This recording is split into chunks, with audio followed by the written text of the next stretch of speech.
প্রিয় লিসেনার্স, আসসালামু আলাইকুম। আমি আফনান, আশা করি সবাই ভালো আছেন, সুস্থ আছেন। এবারের ঘটনাটি আমরা যার কাছ থেকে পেয়েছি তার নাম রবিউল বিন আব্দুর রব। ওনার বাড়ি গাজীপুর জেলার কাপাসিয়া উপজেলার বারিসাবো ইউনিয়নের কুশদী গ্রামে। এই ঘটনাটি ওনার মায়ের সাথে ঘটে যাওয়া এক হৃদয় বিদারক ঘটনা। সাল 1993। তখন ওনার মায়ের বয়স হবে 11-12 বছর। সেই সময় গ্রামটি কিন্তু এখনকার তুলনায় অনেকটাই ফাঁকা ছিল, বাড়িঘর কম, চারদিকে জঙ্গল আর নির্জনতা। এমনকি আমাদেরকে যিনি ঘটনা পাঠিয়েছেন উনিও যখন ছোটবেলায় গ্রামে গিয়েছেন তখনও ঘরবাড়ির সংখ্যা খুবই কম ছিল।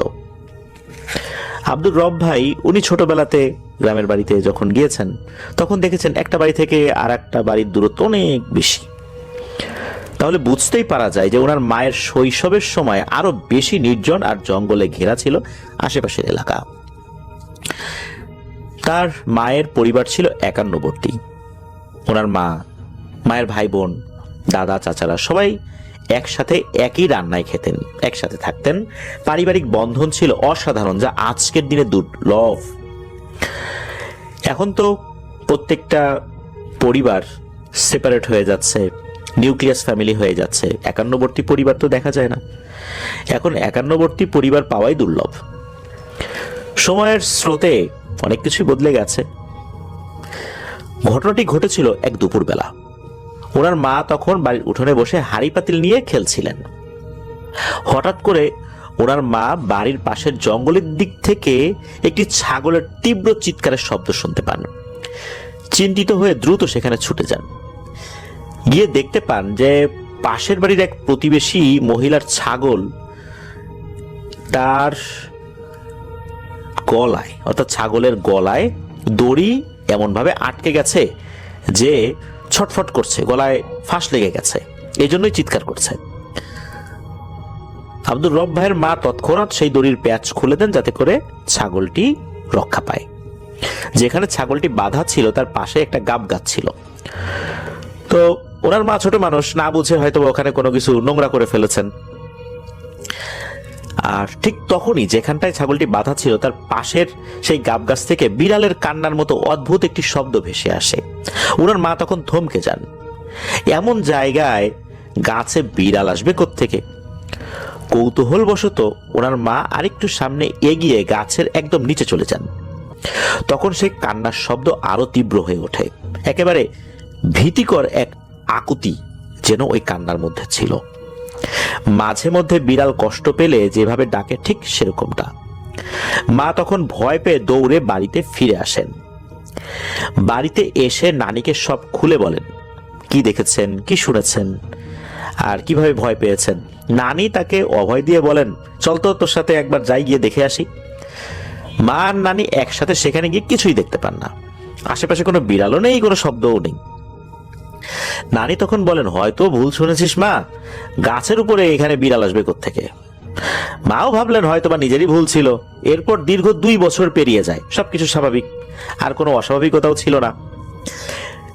গ্রামে বিশেষ করে ওই সময়, ওই 1992-93 সালের কথা বলছি, ওনাদের ওই গ্রামে কিন্তু মেয়েদের অনেক অল্প বয়সে বিয়ে হয়ে যেত। ওনার মায়ের বিয়ের প্রস্তাব আসে পাশের গ্রাম থেকে, সেখানেই তার বিয়ে সম্পন্ন হয়। মায়ের বিয়ে হওয়ার পর প্রথম সপ্তাহটা বেশ ভালোভাবেই কেটেছিল। কারো কল্পনাতেই ছিল না ঠিক কয়েক সপ্তাহ পরেই কি ভয়ঙ্কর বিষয় হতে যাচ্ছে। বিয়ের 15 থেকে 20 দিন পর হঠাৎ একদিন ওনার মায়ের ভয়ঙ্কর ভাবে খিঁচুনি শুরু হয়। কেউ কিছু বুঝে ওঠার আগেই ওনার মা মাটিতে লুটিয়ে পড়েন। আর তারপর সবাই দেখে কেউ যেন তাকে উপরের দিকে তুলছে আর মাটিতে ছেড়ে দিচ্ছে, অর্থাৎ শূন্যে তুলে নিয়ে ছেড়ে দিচ্ছে। উনি তো এলোমেলো কথা বলছেন। আশেপাশে সবাই তো হতভম্ব হয়ে পড়ে, আরে হচ্ছেটা কি?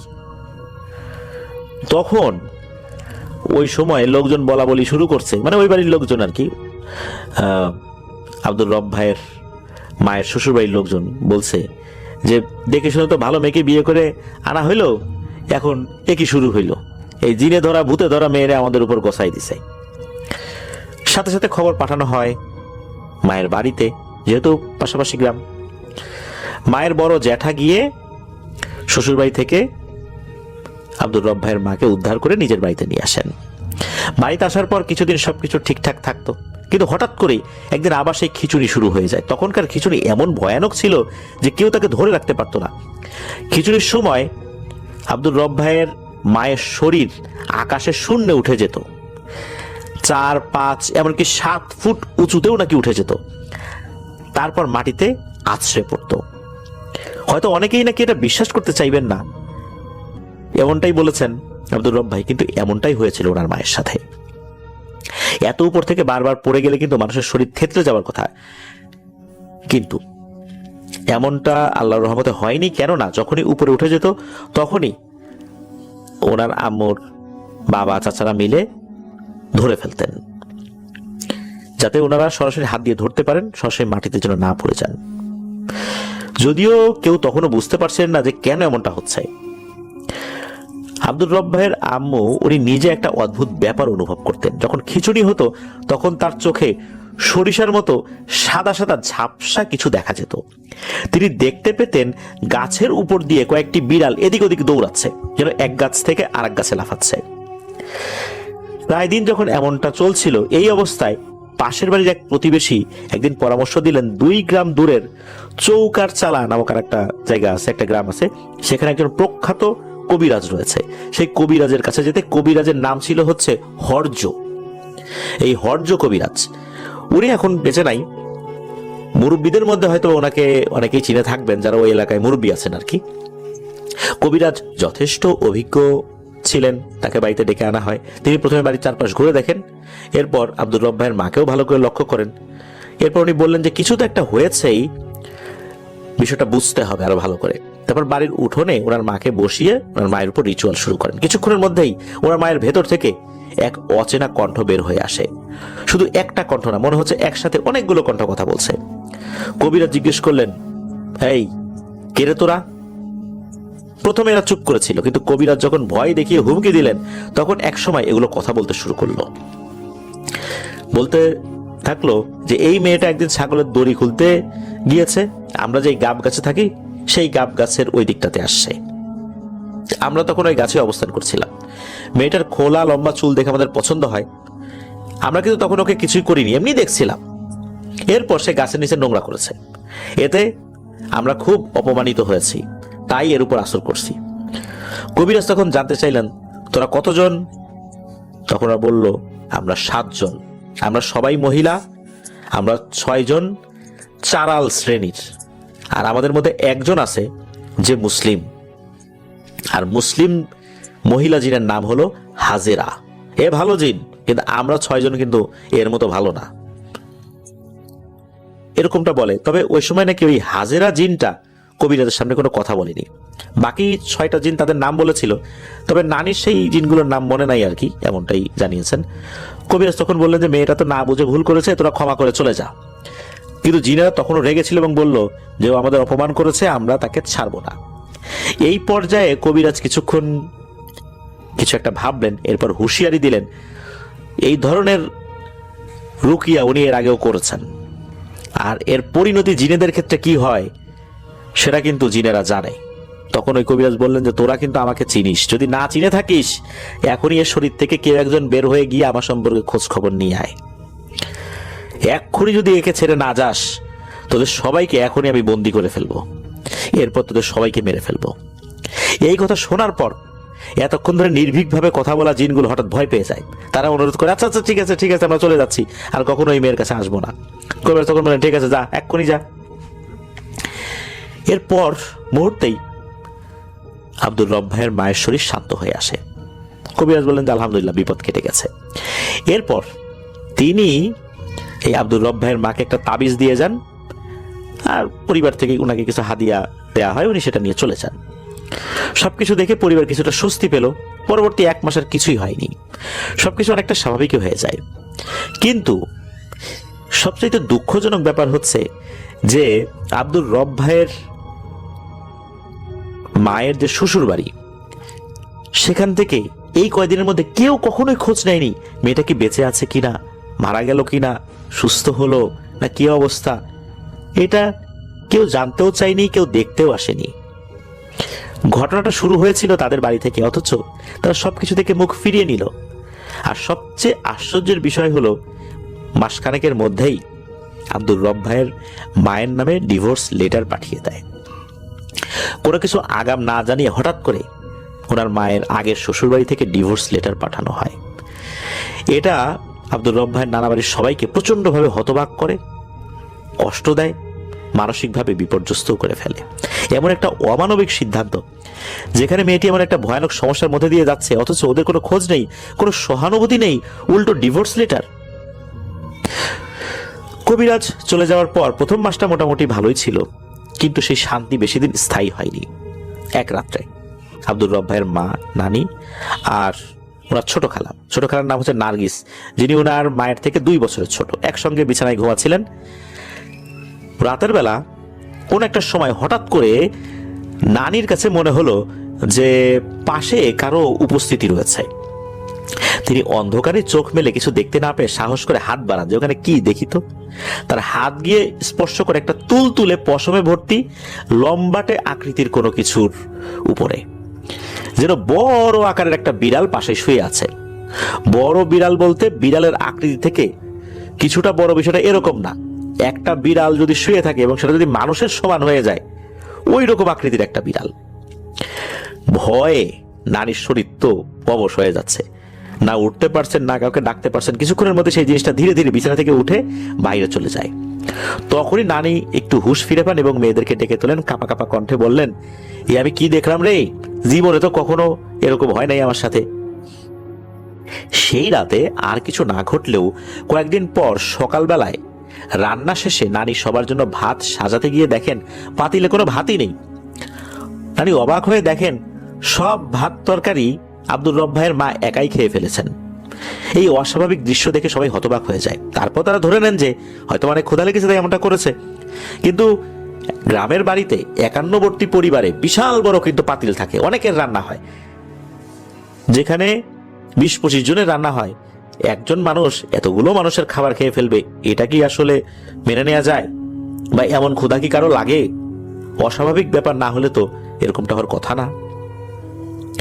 এর পরের ঘটনা কিন্তু আরো বেশি গা শিউরে ওঠার মতো।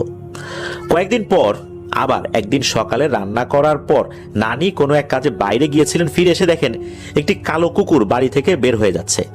মুখে কিছু খাবারের মতো লেগে আছে, সেজন্য কিছু খেয়ে বের হয়ে যাচ্ছে। নানির সন্দেহ হলো এই কুকুরই কি রান্না করা ভাত খেয়ে ফেলেছে। তার সন্দেহ সত্যি হয়, রান্নাঘরে গিয়ে দেখেন সব ভাত শেষ। রাগে নানি তখন কুকুরটিকে গালিগালাজ করতে থাকেন। আব্দুর রব ভাইয়ের মা সে সময় ঘরে বসেছিলেন, ঠিক তখনই হঠাৎ করে ওনার মায়ের আচরণ সম্পূর্ণ পাল্টে যায়। তার চোখ লাল হয়ে ওঠে, শরীর রাগে উত্তপ্ত হয়ে ওঠে, আর উনি বলতে শুরু করেন, এই তুই গালাগালি করিস কেন? কাকে গালাগালি করিস? তুই কি দেখিস নাই আমরা তোদের বাড়ি থেকে এই মাত্র ভাত খেয়ে চলে গেছি? তুই কি আমাদের সাধারণ কুকুর ভাবছিস?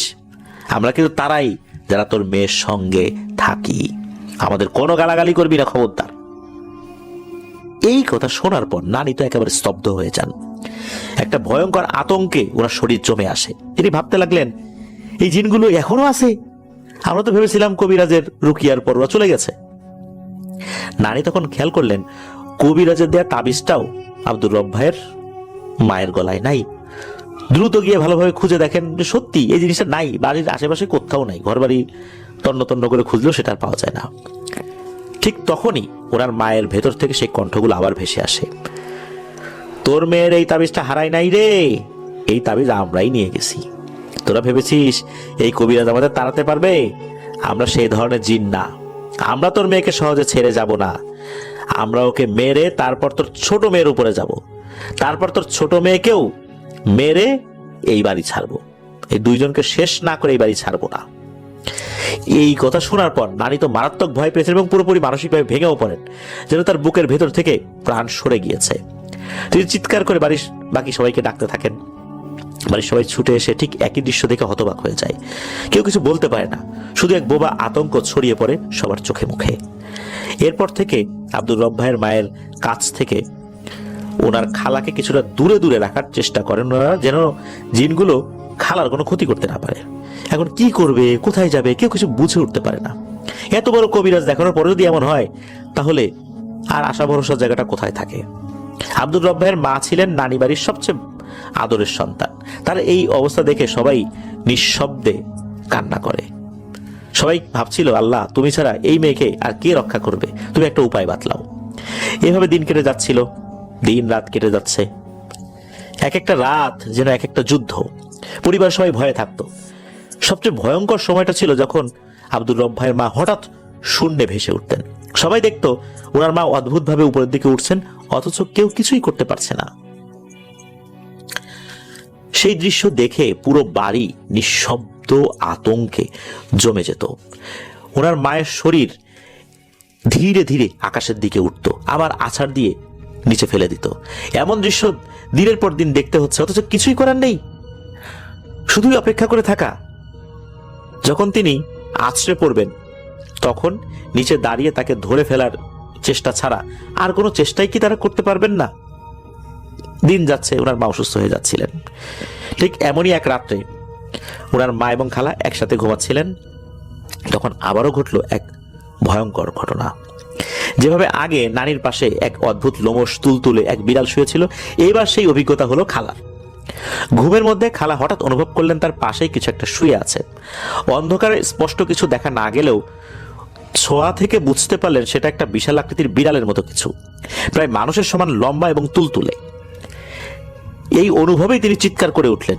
চিৎকার শুনে সবাই ঘুম থেকে জেগে উঠলেন, দৌড়ে এসে ঘরে হাজির হলেন। ঠিক তখনই আব্দুর রব ভাইয়ের মায়ের ছোট চাচি এক আশ্চর্য জিনিস লক্ষ্য করলেন। তাদের ঘরটা ছিল মাটির তৈরি, ঘরের ভেতরে মাচা ছিল, সেখানে মাঝে মাঝে জিনিসপত্র রাখা হতো। হঠাৎ করে তিনি দেখলেন ওই মাচার উপর কিছু একটা ধপাস করে এসে পড়েছে, আর সঙ্গে সঙ্গেই সেখানে উঠলো এক ঘূর্ণিঝড়ের মতো আওয়াজ, বাতাসের গুঞ্জন, যেন কোনো শক্তিশালী কোনো কিছু আবির্ভাব হয়েছে সেখানে। ভয়ে তিনি সোজা ঘর থেকে বের হয়ে যান। সবকিছু মিলিয়ে বাড়িতে একটা অস্থির অজানা আতঙ্ক সর্বক্ষণ ঘুরে বেড়াচ্ছিল। দিন যত যাচ্ছিল ভয় তত গভীর হচ্ছিল। এক কথায় তখন পুরো পরিবার ছিল সতর্ক, কারণ তারা জানতো যে কোনো মুহূর্তে আব্দুর রব ভাইয়ের মা আবার ভেসে উঠতে পারেন শূন্যে। তখন সবাই নিচে গিয়ে দাঁড়িয়ে পড়তো যেন তাকে আছাড় খেতে না হয়। শেষমেশ আর কোনো উপায় না দেখে নানি আব্দুর রব ভাইয়ের মাকে নিয়ে তার বাবার বাড়িতে চলে গেলেন। ভাবলেন সেখানে নতুন পরিবেশ, আত্মীয়দের সহায়তায় কিছু হয়তোবা করা গেলেও যেতে পারে আল্লাহর ইচ্ছায়।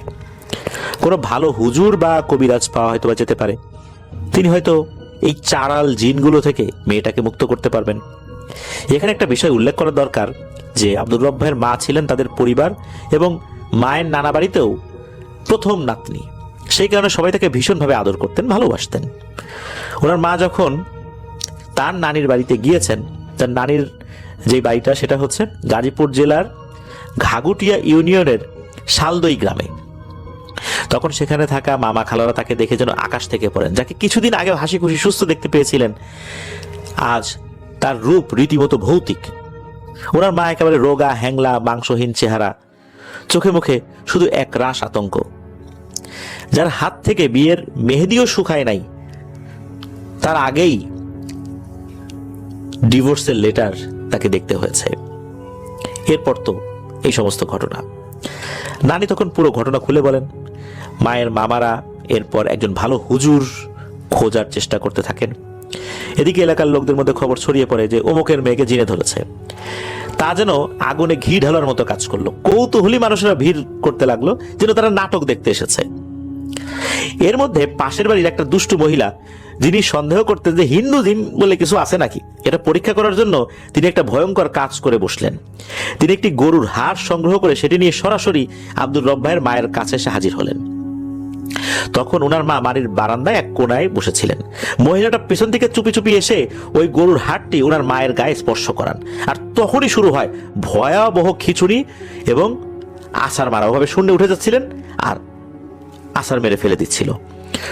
তার ভেতরে থাকা লুকিয়ে থাকা শক্তিগুলো মনে হচ্ছে যে ক্ষিপ্র গতিতে তারা তাদের শক্তিমত্তা প্রদর্শন করছে। ওনার মা যখন শূন্যে ভেসে উঠছে আবার পড়ে যাচ্ছে, এটা অনেকেই দেখেছে। ওইখানে এক পর্যায়ে ওনার মায়ের ঘাড় পিঠের দিকে ঘুরে যেতে যাচ্ছে, মানে মনে হচ্ছে মাথাটা উল্টো দিকে ঘুরে যাচ্ছে, তাকে মেরে ফেলবে। ওই সময় ওনার মা বারবার বলতে থাকেন যে আজ তোকে মেরেই ফেলবো, অর্থাৎ ওর ভেতরে থাকা জিনগুলোই কথা বলছে, আজ তোকে মেরেই ফেলবো। ঠিক সেই সময় মায়ের মামা কোথা থেকে ছুটে এসে মায়ের নিচে হাত রেখে তাকে ধরেন, যেন উনি মাটিতে পড়ে না যান। কেউ বুঝতে পারছিল যে আসলে এখন কি করা উচিত। এই ঘটনা যখন চলছিল সেই মুহূর্তে এলাকার একজন ব্যক্তি বললেন যে আরে এই গ্রামে তো আব্দুল সাত্তার নামে এক ভালো কবিরাজ আছেন, তাকে ডেকে আনো না কেন। মায়ের মামা তখন তাই করলেন। মায়ের মামা তখন বললেন আরে হ্যাঁ তাই তো, ওনার কথা তো মাথায় আসে নাই, যদিও আব্দুল সাত্তার এখন জীবিত নাই আর কি। তো ওনার মা তখন কিছুটা স্বাভাবিক হয়েছে।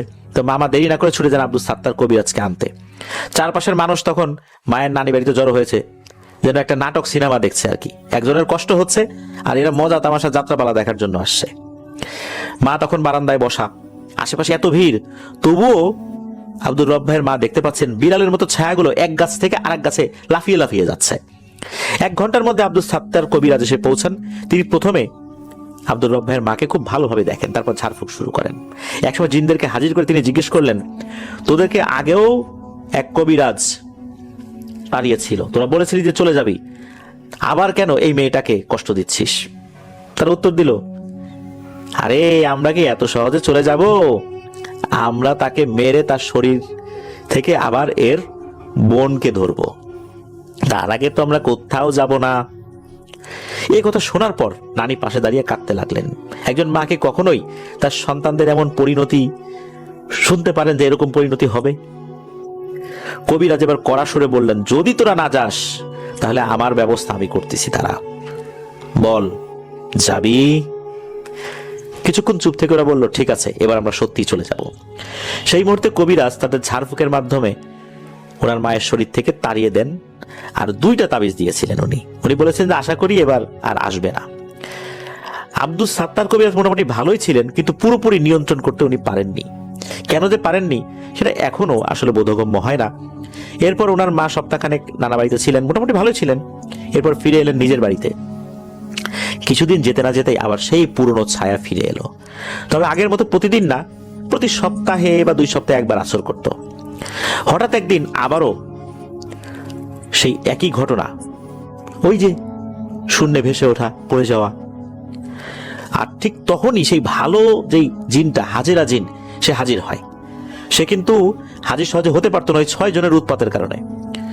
সেই হাজেরা জিনটা হাজির হয়ে বলে, আমি এক আর পারছি না রে ওদের আটকাতে, তবে আমি একটা উপায় বলে দিচ্ছি, তোমরা মেয়েটাকে দূরে কোথাও পাঠাই দাও, তাহলে হয়তো ওরা সহজে মেয়েটার কাছে পৌঁছাতে পারবে না। এই কথা শোনার পর নানা অনেক ভেবে চিনতে আব্দুর রব ভাইয়ের মাকে ঢাকার তেজগাঁয়ে এক আত্মীয়ের বাসায় পাঠিয়ে দেন। ওখানেই থাকাকালীন একদিন এই আব্দুর রব ভাইয়ের বাবা আব্দুর রব ভাইয়ের মাকে প্রথম দেখেন। দেখার পর উনি বলেন যে কি ব্যাপার, তাকে দেখে এরকম বিষণ্ণ মনে হচ্ছে কেন। তার বিষয়ে খোঁজ খবর নেন এবং সবকিছু জানেন। সবকিছু জানার পর সবকিছু জেনে শুনেই আব্দুর রব ভাইয়ের বাবা আব্দুর রব ভাইয়ের মাকে বিয়ের প্রস্তাব পাঠান পারিবারিকভাবে। ওনার বাবা সবকিছু জেনেছিলেন যে ওনার মায়ের জীবনে কি দুর্বিষহ ঘটনা ঘটে চলছে।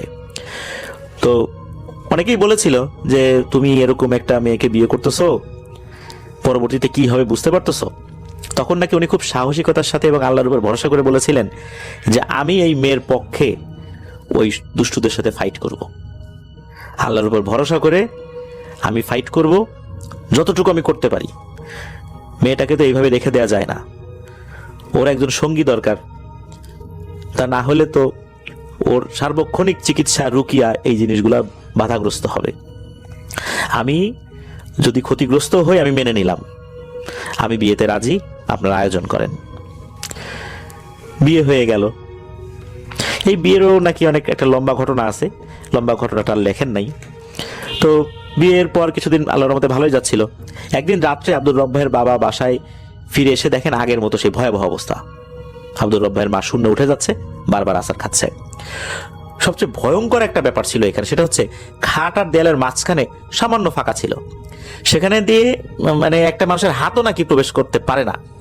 সেই ফাঁকা দিয়ে আব্দুর রব ভাইয়ের মায়ের মাথা ঠেলে ঢোকানোর চেষ্টা করছিল জিনগুলো। মনে হচ্ছিল যে আর অল্প কিছুক্ষণ দেরি হলে বড় একটা দুর্ঘটনা ঘটে যেতে পারত।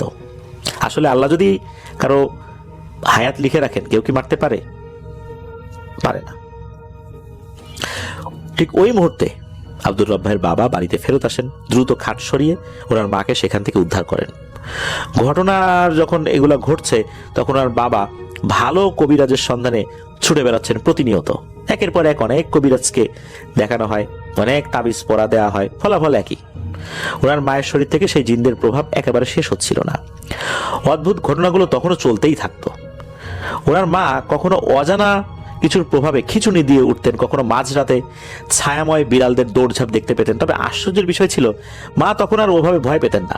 বারবার একই অভিজ্ঞতার মধ্যে দিয়ে যেতে যেতে এসব বিষয়ের সাথে অনেকটাই অভ্যস্ত হয়ে গিয়েছিলেন। ধীরে ধীরে আল্লাহর রহমতে পরিস্থিতি কিছুটা স্বাভাবিক হতে থাকে। পরিবারের সবাই এক পর্যায়ে বুঝে নিয়েছিল হয়তো এই সমস্যা কোনোদিন পুরোপুরি যাবে না।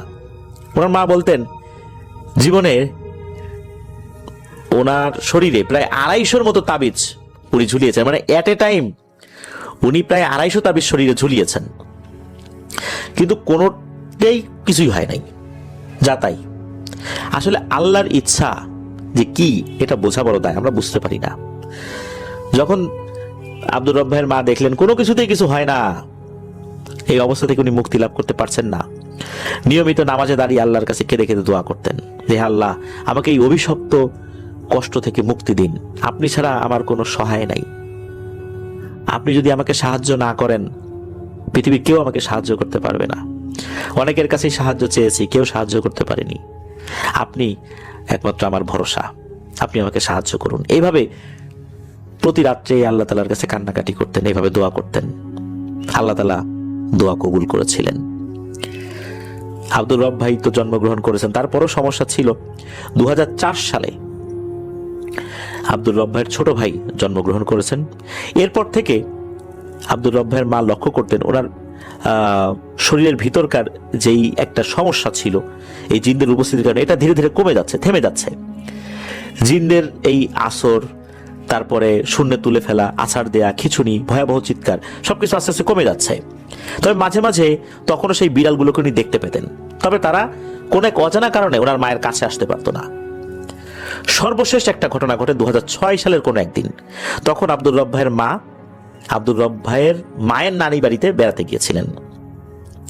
সেদিন আব্দুর রব ভাইয়ের বড় মামা বাজার থেকে একটি মাছ কিনেছে, মাছটা অনেক বড় ছিল, বড় একটা মাছ কিনে ঘরে ঢুকেছেন। হঠাৎ ঘরের ভেতরে সবাই শুনতে পেলেন ধপাস করে ঘরের ছাদের উপরে কিছু একটা পড়েছে। সবাই ভীত হয়ে ছুটে বাইরে এলো। তখন দেখা গেল ঘরের ছাদে সেই বিড়ালগুলো বসে আছে। এই প্রথমবারের মতো সবাই মিলে এই বিড়ালগুলোকে দেখতে পেয়েছিলেন। আশ্চর্যজনকভাবে এই বিড়ালগুলো কাউকে আক্রমণ করেনি, শুধু অনেকক্ষণ তাকিয়েছিল ওনার মায়ের দিকে। তারপর সবার চোখের সামনে এই বিড়ালগুলো ভ্যানিশ হয়ে গিয়েছিল। এরপর ওনার মায়ের সাথে আল্লাহর রহমতে কোনো ধরনের কোনো সমস্যা হয়নি, আলহামদুলিল্লাহ। উনি পরিপূর্ণভাবে সুস্থ হয়ে যান। তবে যেই দীর্ঘ ধকল উনি পার করেছেন, এই কারণে শারীরিকভাবে ওনার ভিতরে কিছুটা অসুস্থতা আছে, যেটা এখনো আছে, তবে সেটা ওরকম মারাত্মক কিছু না। প্রিয় লিসেনার্স, দারুণ একটা ঘটনা ছিল, খুব ভালো লেগেছে আমার কাছে। এই পর্যন্তই ছিল ঘটনা।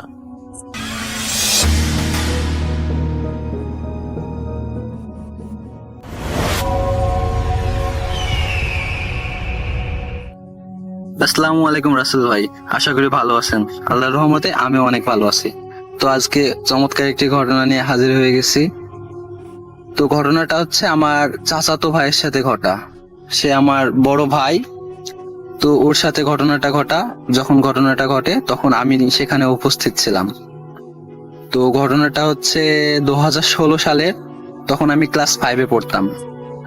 তো বর্ষার সময় আমি আমার ওই বড় ভাইদের বাসায় বেড়াইতে যাই। তো বড় ভাইয়ের আব্বু আমার চাচা হয়, আমি ওনারে মাইজাব্বা বলে ডাকি। তো ওখানে গেলাম, তখন বর্ষার সময়। এখানে যাওয়ার পরে বড় ভাইয়ের সাথে সারাদিন আড্ডা দিলাম। আড্ডা দেওয়ার পরে রাত হয়ে গেল। তো রাত্রে আমরা বাসায় আসলাম। বলে রাখা ভালো, বাসায় ওইদিকে মানে বর্ষার সময় তো মানে বৃষ্টি হয়ে মানে পুরা মানে মাঠ টাট সব লোড হয়ে গেছে বৃষ্টির পানিতে। তো ওই ভাইয়াদের বাসায় যখন ঢুকতে হয় তখন ওইখানে হচ্ছে মনে করেন হচ্ছে অনেক বৃষ্টির পানি জমে গেছে। তো এই জন্য তো রাত্রে তো পানির ভিতর দিয়ে যাওয়া যাবে না, এই জন্য ওরা ওই যে গ্রামের ভাষায় যেটা সাঁকু বলে, ওই সাঁকু বানাইছে। তো সাঁকো বানানো আছে, তো রাত্রে ওইটার উপর দিয়ে আমরা বাসায় প্রবেশ করলাম। ঢোকার পরে টিভি দেখছিলাম, ওইখানে টিভি দেখছিলাম। আর বলে রাখা ভালো, বাসার বর্ণনাটা হচ্ছে মনে করেন একটা পাড়া আছে, ওই মানে ওই পাড়া থেকে ফুল আলাদা। মনে করেন এখানে আমাদের ভাইয়াদের বাসা থেকে 2 মিনিট হাঁটলে গান তো মনে করেন মেন পাড়া, যেই পাড়ার ভিতরে অনেক মানুষজন থাকে, অনেক বাড়িঘর আছে। মানে বলতে গেলে একবারে ভিন্ন টাইপের বাসা, মানে বাঁশঝাড় আছে, তারপরে হচ্ছে সাইডে 2টা কবর আছে। মানে বলতে গেলে অনেক ভয়ানক জায়গা একটা। তো ওখানে গেলে আমি শুধু মানে সন্ধ্যার আগে বাসায় ঢুকে যাই। তো বড় ভাই আছে, তো সাহস করে ওই দিন বেশি রাত পর্যন্ত বাইরে ছিলাম। তো বাসায় আসলাম, আসার পরে টিভি দেখছিলাম। টিভি দেখার সময় ভাই বলল, আমি তো হচ্ছে মোবাইলটা রেখে আসছি রে, মানে ওই একটা আমাদের নানিদের বাসা ছিল, তো নানিদের বাসায় মোবাইলটা রেখে আসছে তাই বললো। তো ভাইয়া হচ্ছে তখন বাজে রাত 7টা থেকে 7:30 বাজে। তো ভাইয়া হচ্ছে চলে গেল মোবাইলটা আনতে। তো আমি আব্বু আর আম্মুর সাথে বসে টিভি দেখছিলাম ঘরে। তো ভাইয়া চলে গেল। তো ভাইয়া চলে যাওয়ার পরে আমরা টিভি দেখছিলাম। তো ভাইয়া চলে যাওয়ার আধা ঘন্টা পেরিয়ে, মানে অনেক সময়, প্রায় 1 ঘন্টা মতন সময় পেরিয়ে যাচ্ছে। তো আব্বু বলছে কোনো কি সমস্যা হলো নাকি, বাইরে গিয়ে দেখে আসি। তো আব্বু বাইরে বের হলো, বাইরে বের হওয়ার পরে দেখছে ওই ভাই হচ্ছে কাদার ভিতরে পুরো একবারে মানে অনেক ধস্তাধস্তি করেছে ভাইয়ের সাথে, এমন একটা মানে বিষয় হয়ে গেছে। তো ভাই সাঁকুটাকে জড়ায় ধরে আছে, আর ভাইকে কেডা টান মারছে। তো ভাই এরকম সিচুয়েশনে আছে। তো আব্বু চিল্লাচিল্লি শুরু করছে। তো পরে আমরা বের হয়ে দেখছি এরকম অবস্থা। তো পরে অনেক কষ্ট করে ভাইরে বাসার ভিতর আনলো। তো বাসায় আনার পরে ভাইকে হচ্ছে গোসল দিল, মানে অনেক কাদা টাদা মেখে গেছিল, মানে একটা ধস্তাধস্তি হয়েছে। তো এই ঘটনায় পরে আসছে। তো ওরে গোসল করালো, গোসল করানোর পরে ওরে জিজ্ঞেস করলো কি হয়েছে। তো ভাই কোনো কথা বলতে পারছে না। তো আব্বু আয়াতুল কুরসি পরে ফু দিছে গায়ে। ফু দেওয়ার তৎক্ষণাৎই ও রেগে একবারে ফায়ার হয়ে গেছে। দিয়ে পরে বলছে, আব্বুরে বলছে বড় ভাই যে হচ্ছে তুই হচ্ছে আমার গায়ে ফু দিছিস কেন। এটা বলে রাখা ভালো, আমি মাইজাব্বারে আমি আব্বু বলে ডাকি। তো এখানে আপনারা একটু হয়েন না। তো আমার মাইজাব্বারে আমি আব্বু বলেই ডাকি। তো আব্বুরে বলছে যে তুই আমার গায়ে ফু দিলি কে। পরে আব্বুরে মানে আব্বুর সাথে একটা ধস্তাধস্তি হয়ে যাচ্ছে। তো পরে এটা হয়ে যাচ্ছে। তো পরে আব্বু হচ্ছে ওরে কষ্ট মষ্ট করে রাখার পরে আম্মুরে বলছে যে তুমি হচ্ছে করো হচ্ছে, মানে ওই যে পাড়া আছে পাড়ার ভিতরে একজন মানে টুকটাক কবিরাজি করে, মানে অত ভালো কবিরাজি করে না। তো ওরে ডাকতে বলছে। তো আম্মু আবার একা যেতে ভয় পাচ্ছে। তো আম্মুর সাথে আমি গেলাম। তো সাঁকু টাকু পার হয়ে আমি কবিরাজকে ডেকে আনলাম। ডেকে আনার সময় দেখছি এখানে মানে কবিরাজ আমাদের সাথে আসছে। আসার পরে বাসায় দেখছি মানে বিরাট এক অবস্থা, মানে সবকিছু একবারে ভাঙ্গা চোরা। মনে করেন উঠানে স্যাঁতস্যাঁতে কাদা আছে, ওই কাদার ভিতরে অনেক ধস্তাধস্তি হয়েছে। তারপরে উৎসা থাকে, আমরা যেটা মানে উৎসা বলি, উৎসার ওইখানে মনে করেন বাঁশ আছে, বাঁশ দিয়ে খুঁটি করা আছে। তো ওই খুঁটি ভাঙ্গা দেখছি। পরে কোন রকম ভাবে দেখছি আব্বু গামছা দিয়ে ওরে পিসমোড়া ভাবে বেঁধে রাখছে। তো পরে ওই খুঁটিটাই ভেঙে ফেলছে ভাই। তো পিসমোড়া করে বেঁধে রাখছে। পরে ওই কবিরাজ আসলো, আসার পরে বলছে, জিজ্ঞেস করছে তুই কেডা। তো পরে ও কোনো কথাবার্তা বলছে না। দিয়ে পরে বলছে তুই কেডা। তো এরকম অনেক কথাবার্তা বলার পরে ওই মানে ভাইয়া ওই কবিরাজরে গালাগালি করছে, মানে আকাশটা ভাবে গালাগালি করছে যে তুই চলে যা। তো পরে ভাই ওই কবিরাজটা বলছে যে হচ্ছে শেষবারের মতন বলছে তুই কেডা বল, না হলে তোকে হচ্ছে আমি বোতল বন্দি করবো। তো তখন হচ্ছে তাও কিছু বলবে না। তো অনেকক্ষণ পরে বলল যে আমি এই বাঁশঝাড়ের এখানে থাকি। তো বর্ষার সময় আসছে, আমি হচ্ছে ওইখানে বসে মাছ খাচ্ছিলাম, কাদার ভিতর বসে মাছ খাচ্ছিলাম। আর ওই হচ্ছে সাঁকুর উপর দিয়ে যাচ্ছিল, তখন আমার দিকে লাইট মারছে। আমি বিরক্ত হয়েছি, এই জন্য আমি ওকে ধরছি, ওকে আমি ছাড়বো না, ওকে আমি মেরে ফেলবো। পরে এই কথা বলার পরে বাঁশটা ভেঙে উঠানের উপরে মানে স্যাঁতস্যাঁতে কাদা আছে, ওই কাদা তুলে ও খাতে লাগছে। আমার বড় ভাই কাদা তুলে খাচ্ছে। তো কাদা তুলে একসা খাচ্ছে। তো এই পর্যায়ে কবিরাজ পুরা মানে দেখে অবাক, কারণ ওই কবিরাজ অতটাও মনে করেন ভালো মানে কবিরাজ না, মানে জানে টুকটাক মানে বাচ্চা টাচ্চা মানে হলে ফুটো দেয় এরকম কবিরাজ। তো পরে ওটা দেখে ও থমকে গেছে। পরে ওরে হচ্ছে আমার বড় ভাইরে বললো যে ওরে সবাই মিলে ধরে বাঁধে রাখেন, আমার দ্বারা এটা সম্ভব না, আমি পারবো না। তো ওই রাত্রে আমার মামারে ফোন দিল, মামা আবার হচ্ছে সবকিছু জানার পরে একটা বড় কবিরাজ আনলো। তো কবিরাজ আনতে আনতে রাত 2টা বেজে গেছে। তো বড় কবিরাজ যখন বাড়িতে এসে পৌঁছায় তখন রাত 2টা বেজে গেছে। আর কবিরাজ আসার আগে এই সন্ধ্যার সময় থেকে পুরা ওই যে রাত 2টা পর্যন্ত যা হাল করছে এটা আমি নিজের চোখে দেখছি। আমি ভয়ে আমার লোম খাড়া হয়ে গেছে। ও দেখছি কাদা খাচ্ছে, এই সুইটি বেড়াছে, তো পরে বাইন্দি রাখছে, পরে বাঁশ ভাঙ্গি ফেল দিবে, এরকম একটা সিচুয়েশন হয়ে গেছে। তো পরে ওই ভাই বেঁধে রাখার অবস্থা একটু শান্ত আছে। পরে কবিরাজ যখন বাড়িতে পা রেখেছে, বড় কবিরাজ যখন বাড়িতে পা রেখেছে তখন এই কবিরাজকে আবার গালি দিতে লেগেছে, মানে আকাশতা ভাবে গালিগালাজ করছে। পরে ওই কবিরাজ আসলো, আসার পরে মানে আব্বুরে বলল যে 2টা মোমবাতি আনেন, আর হচ্ছে মিষ্টি, যে কোনো ধরনের মিষ্টি 1 বা 2 কেজি আনেন। তো পরে আব্বু হচ্ছে ওইখানে ওই পাড়ার ভিতরে একটা দোকান ছিল, মানে বাড়ির সাথে দোকান। তো ওই বাড়িওয়ালা আবার হচ্ছে আমাদের রিলেটিভ হয়। তো ওই বাড়িওয়ালাকে সব মানে জানানোর পরে মানে আসলে কি মানে এই ঘটনাটা ঘটে গেছে পাড়ার বেশির মানুষ জানে না, কারণ আমাদের বাড়িটা বলে রাখছি যে আমাদের বাড়ি থেকে ওই ইসে যাতে মনে করেন আরো 5-6 মিনিট, মানে 2 মিনিট মতন লাগে, আগে বলছি। তো পরে জন্য ওরা কেউ জানে না। পরে ওরা জানার পরে ওই বাড়ির থেকে ওই দোকান থেকে মোমবাতি নিছে 2টা, নেওয়ার পরে হচ্ছে করছে, ওই মিষ্টি তো এখন এই রাত্রে পাওয়া যাবে না। তো আমাদের নানির বাড়ির পাশে ওই হচ্ছে মিষ্টি তৈরি করে, জিলাপি মিষ্টি এগুলা সব তৈরি করে একটা মানে ফ্যাক্টরির মতন আছে ছোটখাটো, মানে বাড়ির। তো ওই বাড়িতে যাওয়ার পরে আব্বু হচ্ছে বললো যে মিষ্টি আসে নাকি, করে বলছে হ্যাঁ মিষ্টি তো আসে। তো মিষ্টি ওইখান থেকে আনলো, আনার পরে আব্বু বাসায় আসলো, আসার পরে কবিরাজ রিচুয়াল শুরু করলো, বান্দা থেকে সরিয়ে দিল, তারপরে একটা বৃত্ত আঁকলো। যাই হোক কিছু দিয়ে একটা বৃত্ত তৈরি করছে। তখন আমার অনেক আগের ঘটনা, তো আমার মনে নাই। তো ওই বৃত্তর ভিতরে ওরে বসালো, বসানোর পরে বলছে যে তুই কেডা। তো পরে বলছে যে আমি এই যে যে এরকম এরকম লাইট মারছে আমার দিকে, এরকম এরকম করছে, ওকে আমি ছাড়বো না। পরে বলছে না তুই হচ্ছে এরে ছেড়ে চলে যা, না ছাড়া তোকে আমি বোতল বন্দি করবো, এরকম হাবিজাবি অনেক বলার পরে তো পরে এক পর্যায়ে সে রাজি হয়। তো পরে বলছে কি যে তুই এই ছেলেটাকে তো মনে করে বলছিলাম যে কাদা খাইছে। তো পরে ওই জায়গাটা পুরা মানে গর্ত করে ফেলছে, এত পরিমাণ কাদা খাইছে। তো পরে কবিরাজ বলছে তুই এত কাদা খাইছিস, আরে তুই এরকম ছেলেটা মরে যা, তো কাট্টু মানে যদি এরকম কাদা খাচ্ছে ছেলেটা তো মরে যাবে। পরে বলছে আমাকেও বিরক্ত করছে, ওকে আমি মারতে চাইছি, এই জন্য আমি কাদা খাচ্ছিলাম। তো পরে কবিরাজ একটা পানির সাথে একটা কি পানি পড়লো, আর ভিতরে একটা গাছের মতন দিল। পরে এটা মানে ওই ভাইরে খাওয়াই দিল। তো ওই ভাই এমন বমি করলো, বমি করতে করতে মনে করেন ভিতরে যত কাদা ছিল বমির সাথে মনে করেন কাদা বের হয়ে আসলো। পরে এটা দেখে তো মনে করেন আমি তো তখন বাচ্চা ছেলে, ক্লাস 5-এ পড়ি। তো এটা দেখার পরে আমি অনেক ভয় পাইছি যে ভিতর থেকে কাদা বের হচ্ছে, কাদা খাইছে, তো মানে মানে বিশাল একটা সিচুয়েশন। তো পরে ওই ভাই হচ্ছে ওই ভাইরে মানে ওই বমি করার পরে কাদা টাদা সব বের হয়ে গেল।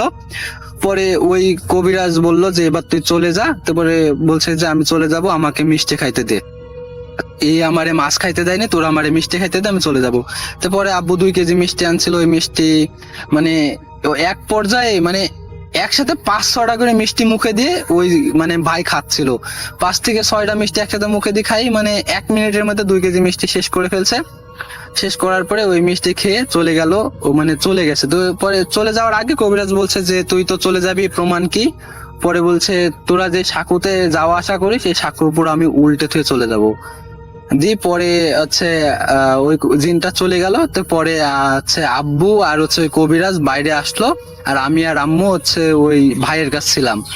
তো হচ্ছে বাইরে যাই, দেখছে হচ্ছে পুরা সাঁকু উল্টানো, মানে সাঁকু এখান থেকে মনে করেন অনেক বড়ই হবে, মানে বৃষ্টির পানিতে লোড হয়ে গেছে। তো সাঁকুতে যাওয়া আসা করে সাঁকু পুরা উল্টানো, পুরা উল্টে থুয়ে দিছে। এটা আমি সকালবেলায় দেখছি।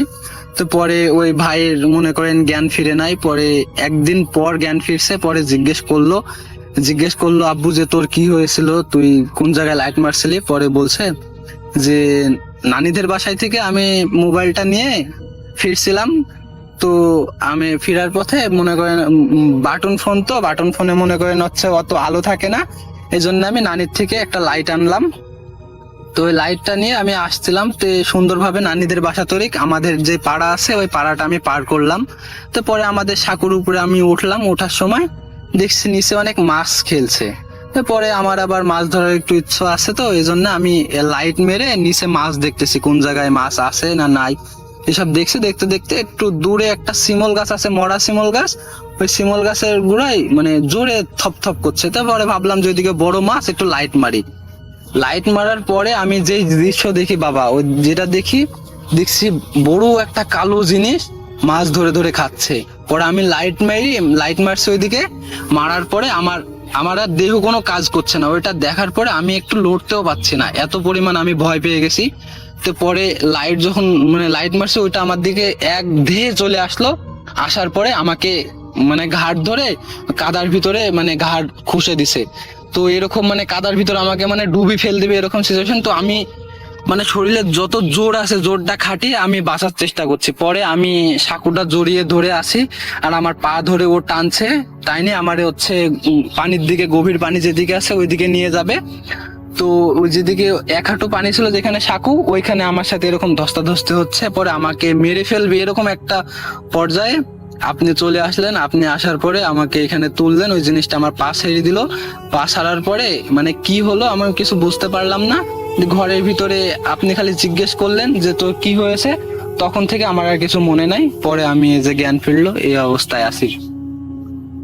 তো এই ছিল রাসেল ভাই ঘটনা, আশা করি ভালো লাগবে। তো আমার কাছে আরো অনেক ঘটনা আছে, আমার বন্ধু আছে, আমার বন্ধু রাকেশের সাথে ঘটে যাওয়া একটি ভয়াবহ ঘটনা। তো এই মানে ওই ঘটনাটা মানে এর থেকেও অনেক ভয়ানক। মানে ওই বন্ধু এখনো মানে ভূত.com শুনেছে। তো ওই বন্ধু সাথে ঘটে যাওয়া ঘটনাটা, এটা যদি সিলেক্ট হয় আমি ইনশাল্লাহ পাঠাবো। আর আরেকটা ঘটনাও আছে, এটা আমার বাবার সাথে ঘটে যাওয়া। আমার মনে কর আমার আসল পিতা মানে আমার মাইজাব্বা না, আমার মাইজাব্বারে আমি বাবা বলি ছোটকাল থেকে। তো আমার যে মানে পিতা, আমার ওই পিতার সাথে ঘটে যাওয়া একটা ভয়ানক ঘটনা আছে। মানে এত পরিমাণ ভয়ানক ঘটনা যে এখনো আমার বাবা সিআইডি দেখলে মানে ভয় করে। মানে যদি আমরা সিআইডি দেখি বাসায়, তো বাবা এসে বলে যে কি দেখছিস, চেঞ্জ কর, এরকম ঘটনা। তো শুনেছি নাকি বাবা একটা হুজুরের সাথে ঘুমাতো, এটা 90 দশকের ঘটনা। হুজুরের সাথে ঘুমাইতো, তো কি কি দেখেছে এরকম ঘটনা। তো আমি আম্মুকে জিজ্ঞেস করে ঘটনাটা ফুল মানে রিসিভ করবো আম্মুর থেকে। পরে যদি ঘটনাটা সেরকম ভয়ানক হয় তো আমি ইনশাআল্লাহ শেয়ার করব। তো এই ছিল রাসেল ভাই ঘটনা, যদি ভালো লাগে অবশ্যই ঘটনাটা সিলেক্ট করবে।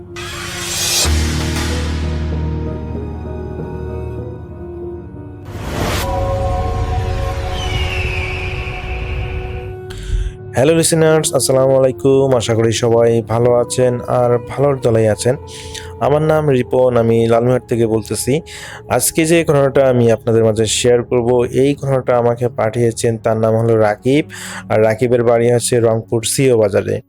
তো রাকিবের এটা একটা সংগৃহীত ঘটনা। তো আমি বেশি কথা নয়, সরাসরি ঘটনায় চলে যাচ্ছি। গ্রামের মানুষের একটা চিরন্তন বিশ্বাস আছে যে অমাবস্যা রাতে কারো বিলারের ডাক বা উপস্থিতি মোটেও ভালো লক্ষণ নয়। তো এই ঘটনাটি ভেলুমতি গ্রামের আরেকটি পাড়ার ঘটনা, যেখানে সাধারণ কালো বিড়াল পুরো গ্রামের মানুষের ঘুম কেড়ে নিয়েছিল। তো ঘটনাটা ঘটেছিল গত বছর 10 আগে, 2016 সালের দিকে। তো এই ঘটনাটা ঘটেছিল একজন মানে শুরুটা হয় একজন গ্রাম্য শিক্ষকের সাথে। তিনি একজন স্কুল শিক্ষক, তার নাম হচ্ছে মোজাম্মেল সাহেব। তো তিনি স্টুডেন্টদের পরীক্ষা শেষ হয়েছিল, তো সেই খাতাগুলো তিনি দেখতেছিলেন। তো রাত 10টার দিকে তিনি খাতা দেখা শেষ করে সবেমাত্র তিনি সে সময় হারিকেন তিনি ইউজ করতেন। সে সময় এখনো গ্রামে বিদ্যুৎ পৌঁছায়নি প্রত্যেকটা বাড়িতে, তো তার বাসাতেও বিদ্যুৎ পৌঁছায়নি। তো সেই সময় তিনি লণ্ঠন ব্যবহার করতেন। তো তিনি 10টার দিকে ওই খাতা দেখা শেষ করে তিনি লণ্ঠন নেভাতে যাবেন। ঠিক তখনই তার ঘরের জানালার বাইরে তিনি অদ্ভুত সব খসখস শব্দ শুনতে পান।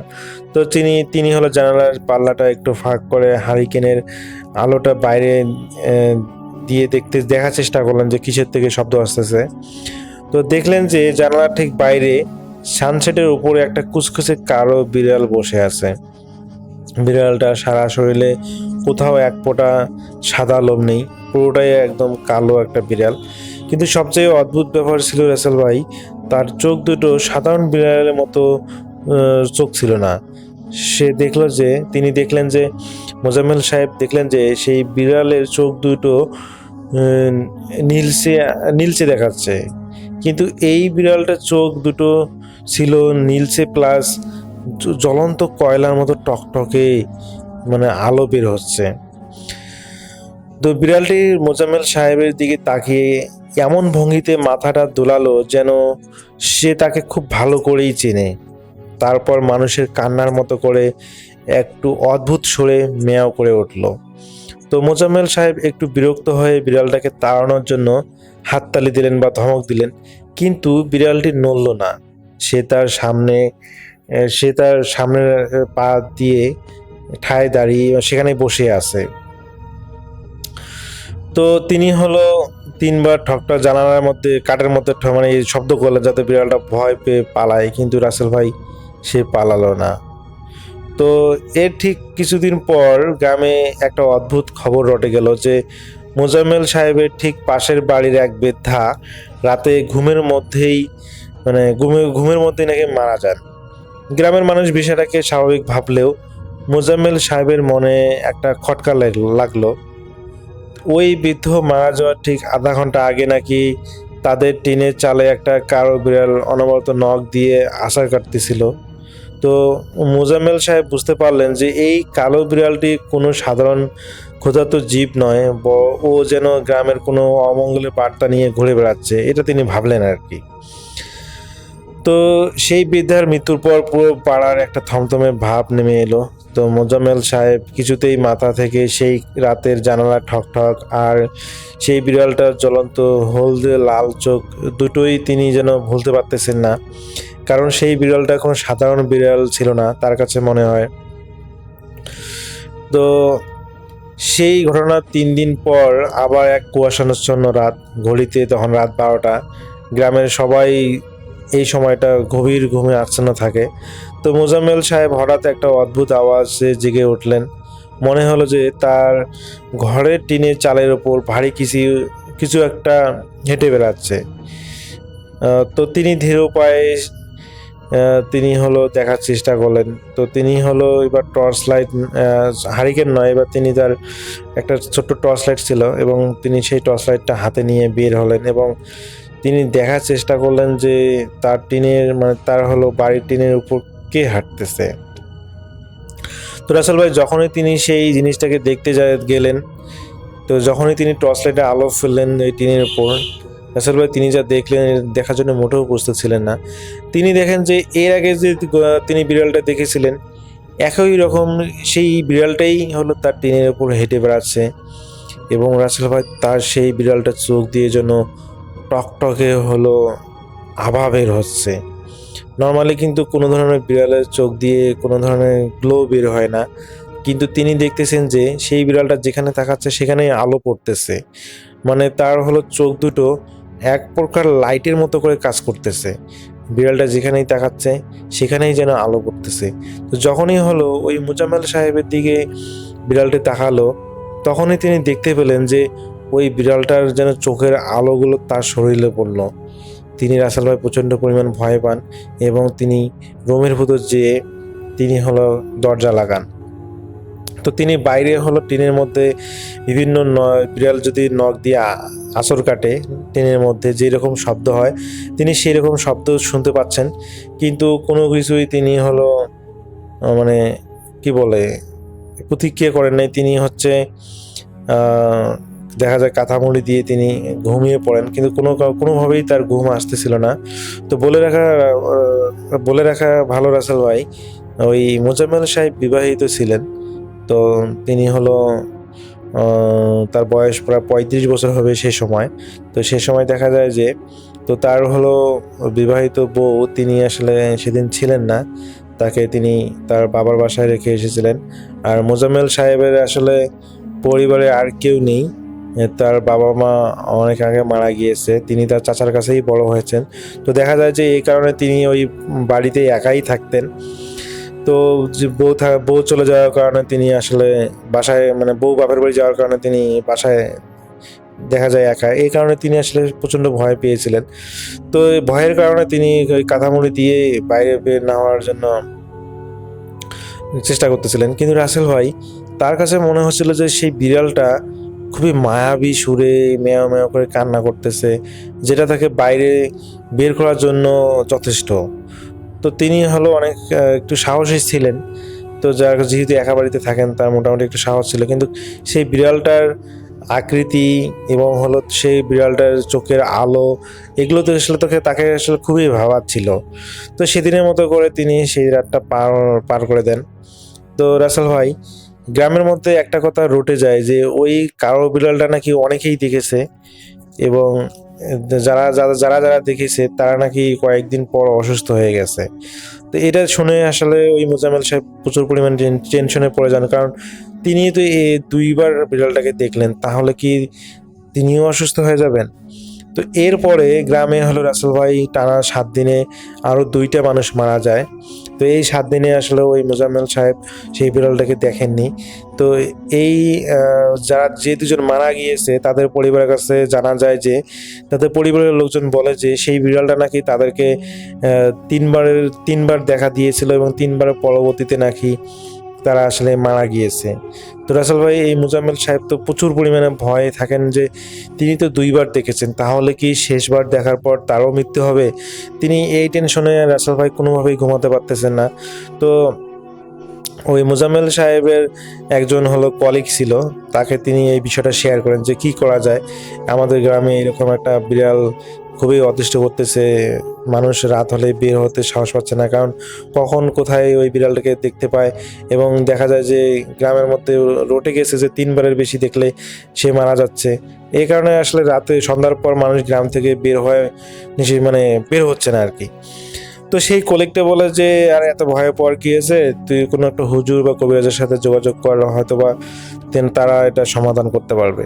তো পরবর্তীতে রাসেল ভাই, ওই মোজাম্মেল সাহেব কোনো হলো দেরি না করে তিনি হলো সেই স্কুল শেষ করেই তিনি হলো একজন কবিরাজের সাথে যোগাযোগ করেন, এবং কবিরাজ যখন সমস্ত কিছু শুনেন, সেই কবিরাজ অবাক হয়ে যান যে এই বিড়ালটা কি তাহলে ফিরে এসেছে। তো কবিরাজের কথা শুনে মোজাম্মেল সাহেব বেশ অবাক হন যে ফিরে এসেছে মানে। পরে কবিরাজ আর কি ইতিহাস একটু শোনায়, আমি আসলে ঘটনাটা লম্বা করতে চাচ্ছি না। তো ওই কবিরাজ বলে যে এটা হলো সেই বিড়াল যেটাকে জাদুর মাধ্যমে বিড়াল তৈরি করা হয়।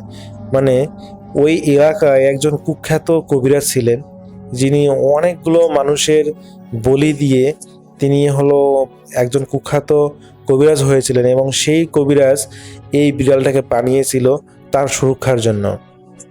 তো যেই মানুষগুলো ওই কবিরাজের প্রতি ক্ষোভ ছিল, তো তাদের উপর প্রতিশোধ নিত এই বিড়াল, এটা ছিল সেই বিড়াল। তো পরবর্তীতে ওই কবিরাজ বৃদ্ধ হওয়ার পর, মারা যাওয়ার পর, এই বিড়ালটা নাকি নিখোঁজ হয়ে গিয়েছিল, এটাকে নাকি আর কোথাও দেখা যায়নি।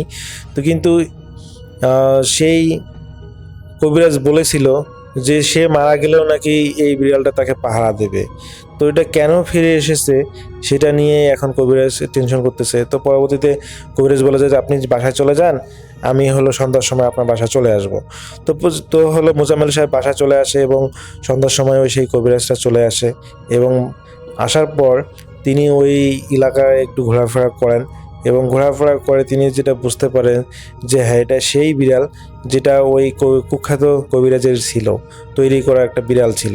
তো পরবর্তীতে ওই কবিরাজ হলো যেটা করেন যে ওই যেহেতু মোজাম্মেল সাহেব এলাকার একজন স্কুল প্রাইমারি শিক্ষক ছিলেন, ওনাকে অনেকেই সম্মান করত। তো উনি কি করেন, এলাকার হলো অনেক মুরব্বীদেরকে ডাকেন তাদের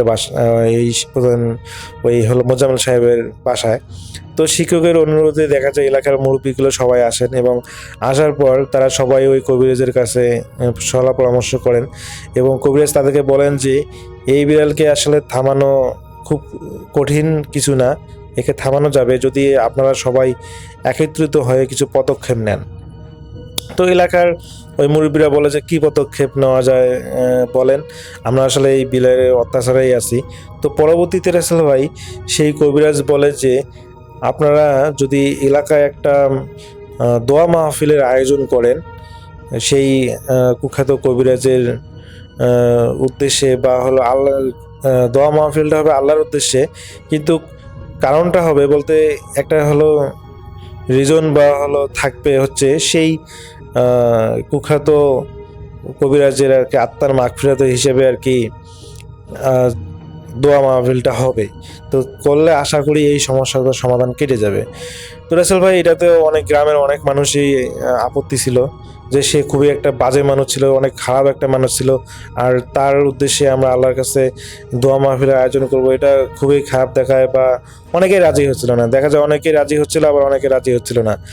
তো পরবর্তীতে দেখা যাচ্ছে যেহেতু গ্রামের মানুষজন মারা যাচ্ছে, ভয় পাচ্ছে, ভয়ে বের হতে পারতেছে না, যার কারণে এক প্রকার গ্রামের মুরব্বীরা বাধ্য হয়ে সেই দোয়া মাহফিলের আয়োজনটা করে। এবং দোয়া মাহফিলের আয়োজন করার পর রাসেল ভাই, ওই গ্রাম থেকে ওই গ্রামে আর কি ওই কালো বিড়ালটা এখন পর্যন্ত নাকি দেখা যায়নি। তো এই দোয়া মাহফিলের মাধ্যমে এই সমস্যাটার সমাধান এখানেই হয়ে যায়। তো রাসেল ভাই, এটাই ছিল প্রধান ঘটনা, যে ওই বিড়ালটা আসলে কেন ফিরে এসেছিল সেটা আসলে কেউ জানে না, শুধু সেই হয়তোবা সেই কবিরাজ জানে, কিন্তু কবিরাজ এই বিষয়ে কিছু বলেনি। কিন্তু তিনি হলো যেহেতু দোয়া মাহফিলটা করতে বলেছেন, তো এই দোয়া মাহফিলের পরে আর কি এই সমস্ত সমাধান মানে লাঘব হয় আর কি। তো এটাই ছিল রাকিবের ঘটনা। এটা হলো এই মোজাম্মেল সাহেবের এলাকার একটা ঘটনা, এটা ভেলমতি গ্রামের পাড়ার একটা ঘটনা। তো রাসেল ভাই, যদি ভালো লাগে থাকে তাহলে শেয়ার করবেন। এটাই ছিল আমার ঘটনা।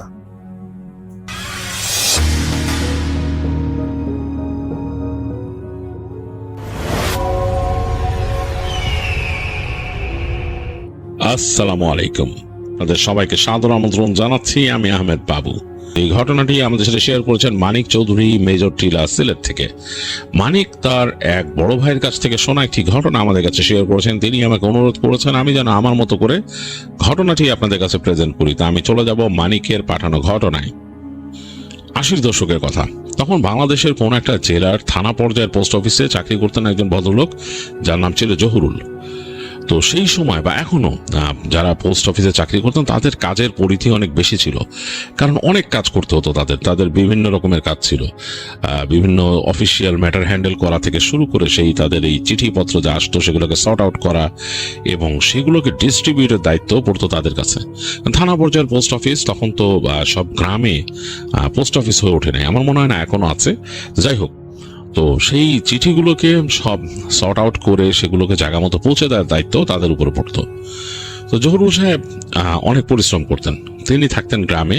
তো সেখান থেকে প্রতিদিনই তিনি তার পোস্ট অফিসে আসতেন কাজ করতে।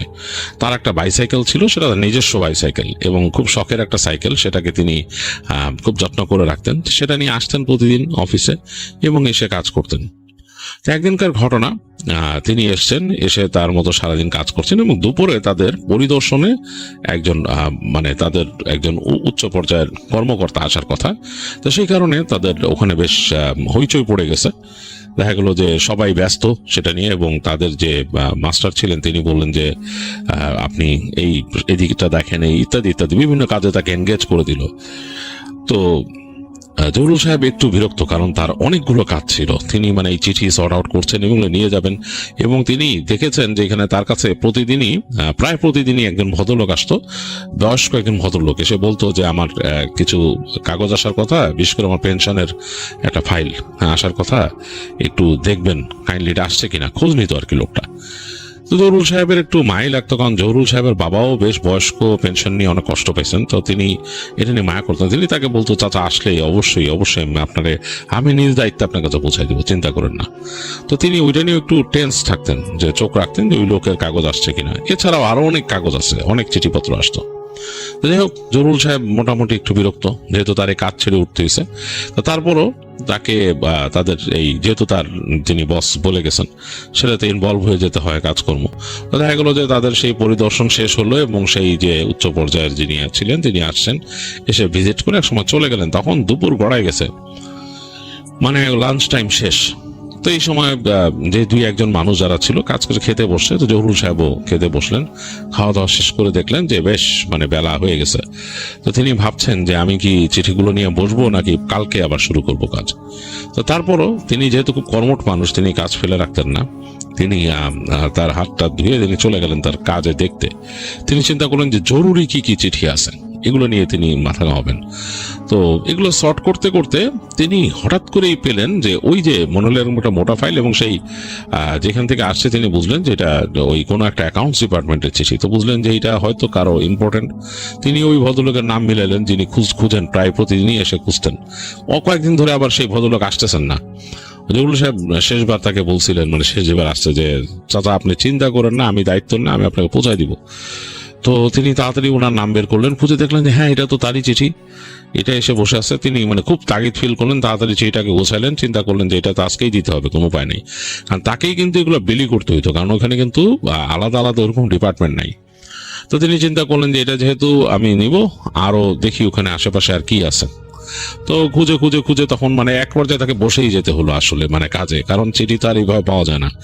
এই খুঁজে খুঁজে দেখলেন যে ওই সেই গ্রাম বা আশেপাশের গ্রামে কি কি চিঠি আছে। আর তখন কিন্তু অনেক চিঠিতেই যোগাযোগ হতো, কারণ তখন কিন্তু অন্যরকম যোগাযোগের ব্যবস্থা খুব কম। এই টেলিফোনে কল করলে বুক করে কল করতে হতো, আর এছাড়া এখনকার মতো তো সিস্টেম ছিলই না। যাই হোক, তিনি বেশ কিছু চিঠি পেয়ে গেলেন, মানে তার সেই চিঠি মানে গোছাতে গোছাতে বেশ কিছু চিঠি পেলেন। তো চিন্তা করলেন যে এগুলো দিব। অলরেডি তখন তিনি তাকায় দেখতেছেন বিকাল গড়ায় সন্ধ্যা হয়ে গেছে। তিনি চিন্তা করলেন যে তার বাসা যেই অঞ্চলে, বিশেষ করে এই যে চিঠিটা যিনি নিয়ে যাবেন তিনি, ওই যে বৃদ্ধ মানুষের চিঠি, সেটার থেকে তার বাসা পুরোই উল্টা দিকে, এবং ওই জায়গাটা অনেক দূরে, মানে ওটা ভালো দূরে যেখানে কই চিঠিটা।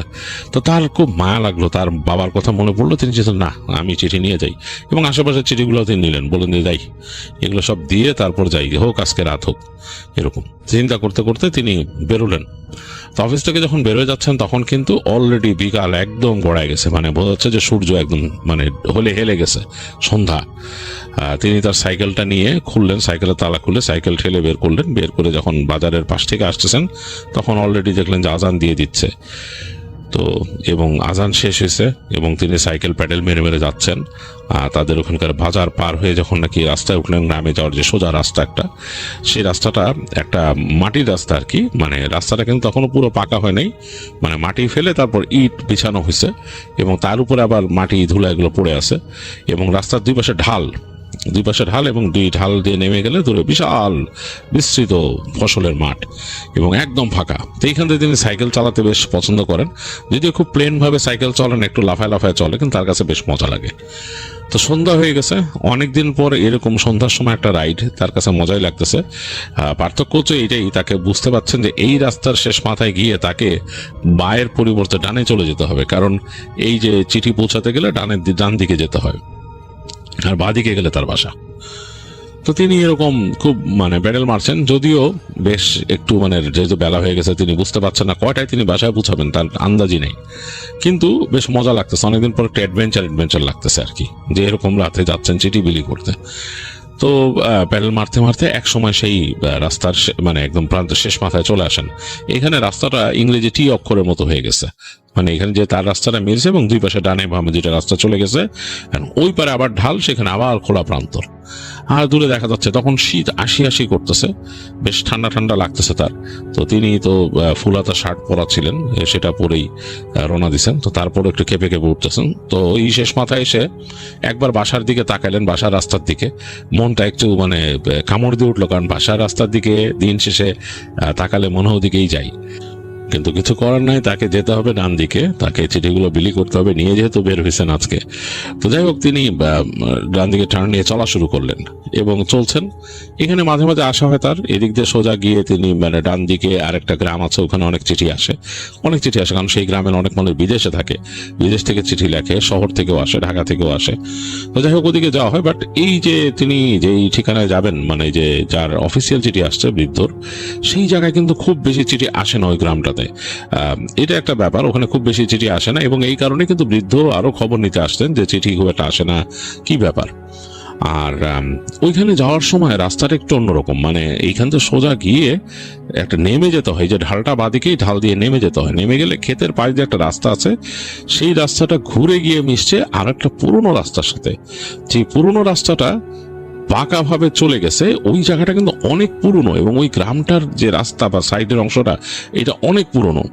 সেখানে এক সময় ওই যে নীল চাষ হতো, এবং সেখানকার কুঠি আছে, সেখানে পুরনো কুঠি আছে, এবং তার পাশ দিয়ে ছাড়াই গেলে অনেক দূরে একটা জমিদার বাড়িও আছে পুরনো, এবং এই রাস্তাটাই দুইটার পাশ দিয়ে গেছে, এবং সেখানে একটা বিশাল কবরস্থান আছে, বেশ বড় কবরস্থান। এই কবরস্থানের কিন্তু একটা ব্যাপার, ওইখানে দুই সম্প্রদায়ের কবর আছে। ওখানে খ্রিস্টান সম্প্রদায়ের কবর আছে একটা অংশে, আর এই পাশে মুসলমানদের কবরস্থান। তো দুইটা মানে কিন্তু মাঝখান দিয়ে মানে কোনো নাই, মানে পার্টিশন নাই, মানে বোঝা যায় যে এখান থেকে শেষ। আর বড় বড় গাছ, সেই সময় পুরোনো আমলে লাগানো বড় বড় গাছ, এই গাছগুলো বেশ অন্যরকম। তো এই জায়গাটা দিয়ে মানুষজন চলাফেরা করতে ভয় পায়। জহুরুল সাহেব জানেন যে এই রাস্তাটাতে মানুষ ভয় পায়, তো তার কাছে মনে হচ্ছে যে আরে আমি তো যাবো এই রাত্রেবেলা ওখান দিয়ে। এবং তখন তিনি ভাবতেছেন যে এটা কেমন একটা ব্যাপার, মানুষজন এখানে নাই, ওখানে মানুষজন মানে চলাফেরা করে না, একদম সন্ধ্যার পর চলাফেরা করেন না, তিনি ভালোই জানেন।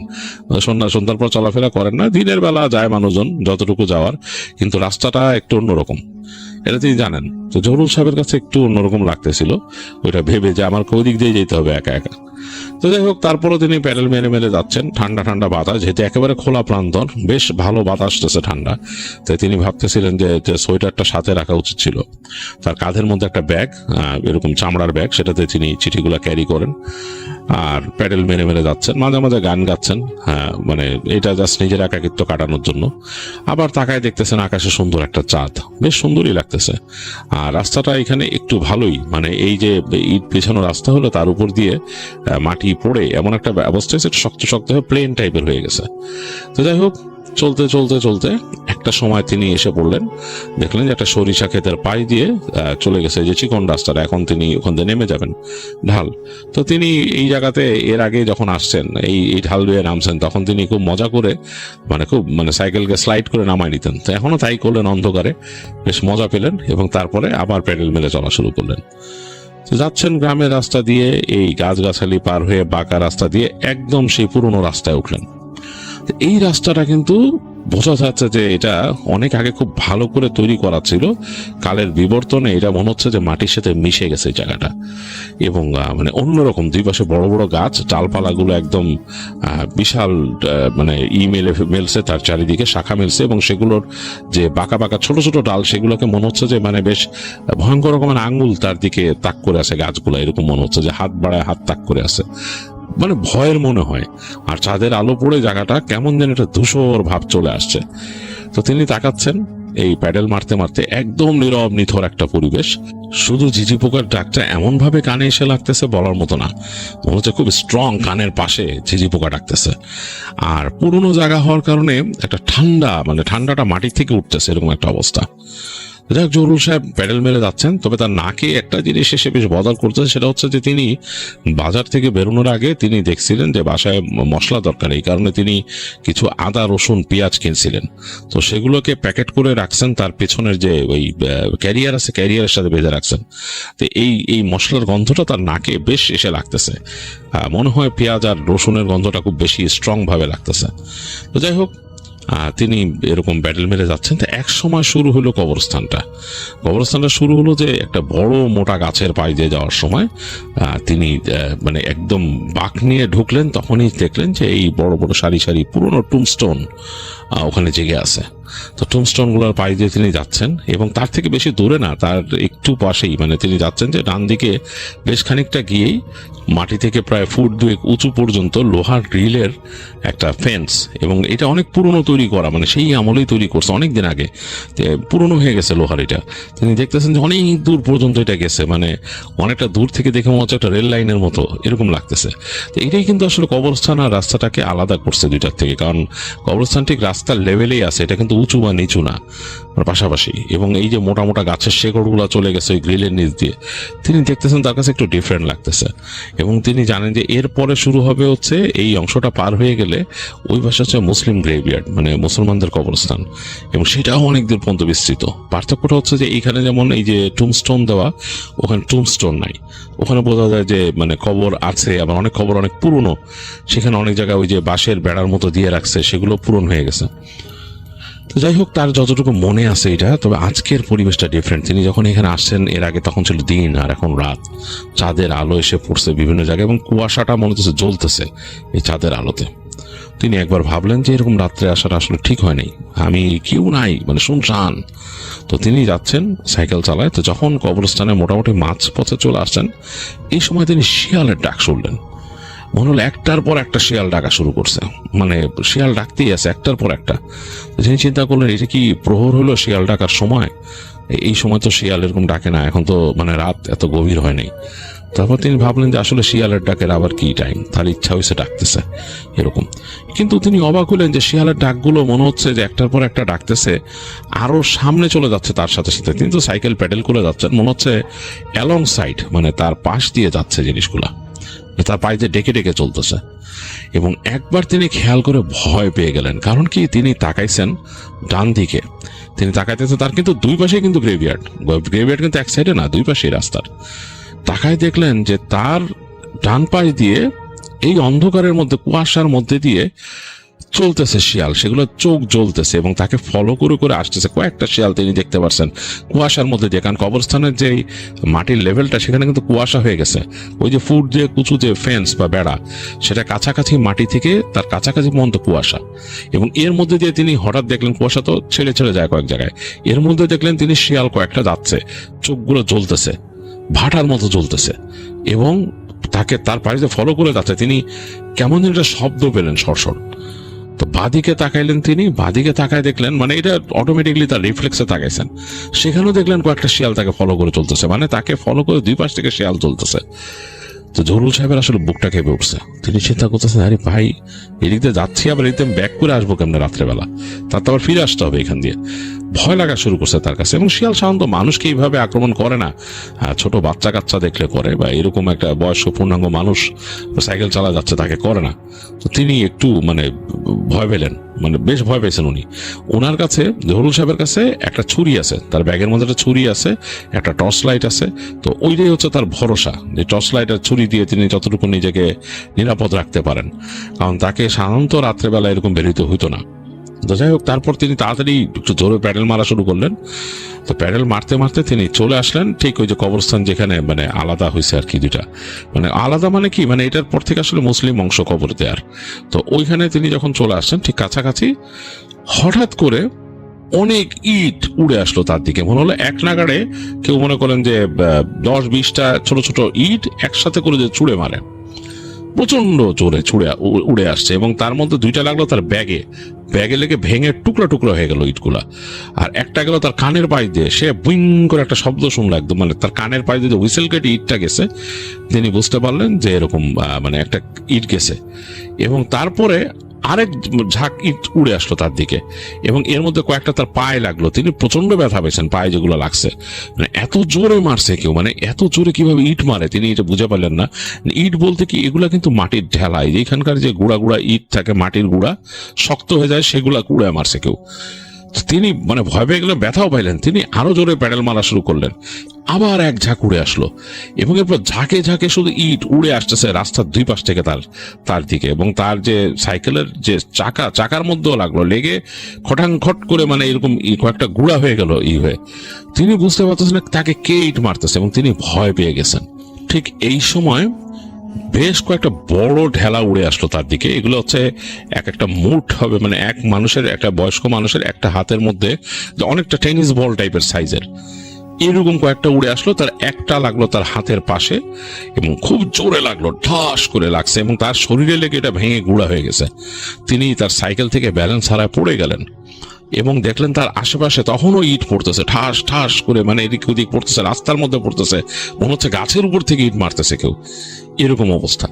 তিনি মানে এত ভয় পেয়েছেন বলার মতো না, তার মুখ শুকায় গেছে। তিনি মাটিতে যে পড়ছেন, যে তিনি আর উঠে দাঁড়ান নাই, তিনি দুই হাত দিয়ে জাস্ট এরকম করে উঁচা করে দেখতেছেন এদিক ওদিক, যতটুকু দেখতে পারতেছেন চাঁদের আলোতে। তো তিনি দ্রুত ভাবলেন যে আমার ফ্ল্যাশ লাইটটা বের করা দরকার, এই চাঁদের আলোতে আমি ভরসা করে থাকতে পারবো না। দ্রুত তিনি তার ব্যাগটাকে কাছে টানলেন, ব্যাগটা কাঁধেই ঝুলানো ছিল, পড়ে গেছেন যখন, তখন পাশে হয়ে গেছে, টেনে সরায় তিনি ব্যাগের ভেতরে জাস্ট হাত ঢুকালেন, চেন খুলে, জিপার খুলে। তো করে তিনি ফিল করলেন যে তার ফ্ল্যাশ লাইটটা আছে, স্টিল বডি ফ্ল্যাশ লাইট, বড় বেশ, 3টা ব্যাটারির। তো তিনি তাড়াতাড়ি ওইটারে বের করলেন, বের করে ওইটার মুখটা আবার জিপার লাগাই দিলেন, তো ফ্ল্যাশ মারলেন সামনে, মানে লাইট ফেললেন সামনে। একেবারে তীব্র আলোর রশ্মি সামনে ছুটে গেল। তো ছুটে গিয়ে তিনি দেখতেছেন যে তার আলোটা পড়ছে এক পাল শিয়ালের উপরে, মানে অনেকগুলা শিয়াল, মানে কেমন জানি মানে ওই মানে শিয়ালের যেরকম গায়ের কালার হয় সেরকম চোখগুলো জ্বলতেছিল। মানে তার যে ফ্ল্যাশ লাইটটা পড়ছে এটাতে শিয়াল যে হাঁ করে আছে ভেতরের দাঁতগুলো দেখা যাচ্ছে এবং মনে হচ্ছে সেগুলো মুখ থেকে লালা ঝরতেছে। এক পাল শিয়াল। তো উনি তো প্রচন্ড ভয় পেয়ে গেছে এবং ওই লাইটটা মারার পরে শিয়ালগুলো মাথা নিচু করে একদিকে সরে গেছে, মানে ওদিক থেকে সরে গেছে। তো তিনি চিন্তা করলেন তিনি কি করবেন, দিশাহারা হয়ে গেছেন। এতগুলো শিয়াল যদি তার উপর আক্রমণ করে তার আসলে উপায় নেই, তো কুকুর টাইপেরই প্রাণী। তিনি চিন্তা করছেন তিনি কি করবেন, তার তো আসলে কোনো উপায় নেই। এবং তিনি ডানে বামে তাকাচ্ছেন, কবরস্থানের মধ্যে ঢুকে গেলে মনে হয় আরো বিপদ তিনি ভাবতেছেন। তো তিনি চিন্তা করেন না, সাইকেল হাতছাড়া করা দেবেন। আর এই সাইকেল হচ্ছে তার মানে জান প্রাণ, এটাকে তিনি অনেক ভালোবাসেন এবং এটা তিনি কিনছিলেন অনেক কষ্ট করে। এবং এই সাইকেলটা যেহেতু তাকে অফিস থেকে তো আর সাইকেল দেওয়া হয় না, তো এই সাইকেলটা তিনি মেনটেন করেন নিজের মতো। তো তিনি তাড়াতাড়ি উঠলেন, উঠে দাঁড়ায় সাইকেলটা উঁচা করলেন। এখন আর ইট লাগতেছে না, মানে ইটও পড়তেছে না আশেপাশে। তো তিনি তাড়াতাড়ি সাইকেলটার মধ্যে উঠে বসলেন, আবার ঠেলা দিয়ে সাইকেলটাকে সামনে মানে সামনে ঠেলে দিয়ে তিনি উঠে বসলেন। তাড়াতাড়ি জোরে জোরে প্যাডেল মারা শুরু করলেন তিনি সাইকেলে। মাঝে মাঝে দাঁড়ায় দাঁড়ায় প্যাডেল করতেছেন তিনি, যেন খুব দ্রুত সাইকেল সামনের দিকে ছুটে যায়। তারপর সাইকেল চলতেছে, খুব দ্রুত ছুটে সামনে চলতেছে। তিনি বেশ ভয় পেয়েছেন। তিনি চিন্তা করলেন যে মানে ঘটনাটা কি ঘটলো, এত শিয়াল কেন। তো এই ভয় পেয়ে যিনি যখনই করছেন এই সময় শুনতেছেন যে সেই শিয়ালগুলা ডাকতেছে, মানে একের পর এক ডাকতেছে এবং একটা শেষ আর একটা শুরু হয়। তো এর মাঝে কিন্তু তিনি তার ব্যাগের মধ্যে তাড়াতাড়ি লাইটটা আবার ঢুকাই দিয়ে রেখে দিয়েছেন, কারণ ওইটা পড়ে গেল বিপদ, ওইটা তিনি রেখে যেতে পারবেন না। আর সাইকেল চালায় মানে লাইট ধরে সাইকেল চালানো তার পক্ষে সম্ভব না। তো এই মানে লাইট যেহেতু রেখে দিয়েছেন, বেশ আবার অন্ধকার, চাঁদের আলো যতটুকু এতটুকু, এর মাঝেই তিনি সাইকেল চালাচ্ছেন, জোরে জোরে প্যাডেল করতেছেন এবং মানে হাঁপাচ্ছেন, খুব বেশি হাঁপাচ্ছেন। তো তিনি হঠাৎ করে দেখলেন সামনের যে গাছটা সেটা ডাল থেকে মনে হচ্ছে কিছু একটা ঝুলে পড়লো হঠাৎ করে তার সামনে। তো তিনি মানে থতমত খাইছেন, মনে হয় অনেকটা এরকম যে উপর থেকে যদি কিছু ফেলে দেয় ঝুলায় দেয় সেরকম। তিনি খেয়াল করে ফট করে তিনি একটু মানে কেঁপে উঠলেন যে মনে হচ্ছে একটা মানুষের পা, মানে দুইটা মানুষের পা, মানে একটা মহিলার দুইটা পা তার সামনে ঝুলতেছে ওই ডাল থেকে। এবং মনে হচ্ছে যে অনেকটা যদি তাকে মানে কেউ ঝুলায় দেয় ওখান থেকে সেরকম। তো তিনি ভালো মতন খেয়াল করে মানে তার আত্মায় পানি নাই হয়ে গেল। তিনি তাকায় দেখতেছেন যে একটা মহিলাকে ওই গাছের ডাল থেকে ঝোলায় দেওয়া হয়েছে মনে হয়। মহিলার দুইটা পা এরকম তার সামনে নড়তেছে, তার সোজা মানে তিনি সাইকেল দিয়ে যেখানে পার হবেন সেখানে। এবং তিনি কিছু ভেবে ওঠার আগে মানে কয়েক সেকেন্ডের মধ্যে একদম পাটার কাছে চলে আসছেন এবং তিনি একই সাথে খেয়াল করলেন যে সেই মহিলার থেকে আরেকটু দূরে ওই শিয়ালের পাল দাঁড়ায় আছে দল বেঁধে। তো জহুরুল সাহেব আসলে মানে এত ভয় পাইছেন, কিং কর্তব্য বিমূঢ়, তার আর হয় নাই। তিনি মহিলাটার ওই পায়ের কাছে এসে মানে তিনি যে পায়ের সাথে যার বাড়ি না লাগে তিনি নিজেই সাইকেলটা কাট করে ফেলে দিলেন। তো নিজে ধাস করে পড়ছেন সাইকেল থেকে, সাইকেল ছেঁচড়ায় গেছে একটু দূর, নিজেও ছেঁচড়ায় গেছেন একটু সামনে। এবং ছেঁচড়ায় যেতে যেতে তিনি দেখতেছেন যে শিয়ালগুলো তার দিকে তাকায় আছে, চোখগুলো জ্বলতেছে, মানে তার উপর ঝাঁপায় পড়বে এরকম অবস্থা। তিনি ভয়ের চোটে তার জীবনে মানে ছোটবেলায় যা শিখছেন দোয়া জোরে জোরে পড়া শুরু করলেন, জোরে জোরে সূরা পড়া শুরু করলেন। মানে তিনি সাধারণত এরকম প্র্যাকটিসিং মানুষ না বা ধর্মকর্ম এতটা তিনি পালন করেন না, কিন্তু এইখানে তিনি অটোমেটিকলি তার মনের মধ্যে কোথায় জানি এই জিনিসটা হঠাৎ করে ক্লিক করলো এবং তিনি দোয়া পড়া শুরু করছেন জোরে জোরে, ভয়, অত্যন্ত ভয়। মানে তিনি আসলে স্বাভাবিক অবস্থায় নাই এখন, তিনি দোয়া পড়তেছেন জোরে জোরে আর মানে বলতেছেন যে আল্লাহ বাঁচাও আমার এখান থেকে, কি হলো। তো খুবই আশ্চর্যজনক ব্যাপার, তিনি যখন জোরে জোরে সূরা পড়ে উঠছেন তিনি তাকায় দেখলেন যে ওই গাছের যে দুইটা পা ওখানে ঝুলেছিল, মনে হচ্ছে দুইটা পা এরকম ঝুলাচ্ছিল তার সামনে, সেইটাও নাই। এবং সামনের শিয়ালগুলো সরে গেছে, ওখানে নাই, রাস্তা ফাঁকা, মানে সামনের রাস্তা খালি। তো তার হাত জ্বলতেছে, প্রচন্ড জ্বলতেছে, ছিলে গেছে হাত। এই অবস্থায় তিনি মানে ওই দোয়া পড়তে পড়তে তাড়াতাড়ি উঠে তার সাইকেলটাকে দাঁড়া করায় তিনি দেখতেছেন যে তার ওইখানে দুই একটা ওই যে বাজারের জিনিস বের হয়ে গেছে, ব্যাগের থেকে বের হয়ে পড়ছে, এখানে মানে পেঁয়াজ রসুন 2-4টা এরকম পড়ে আছে।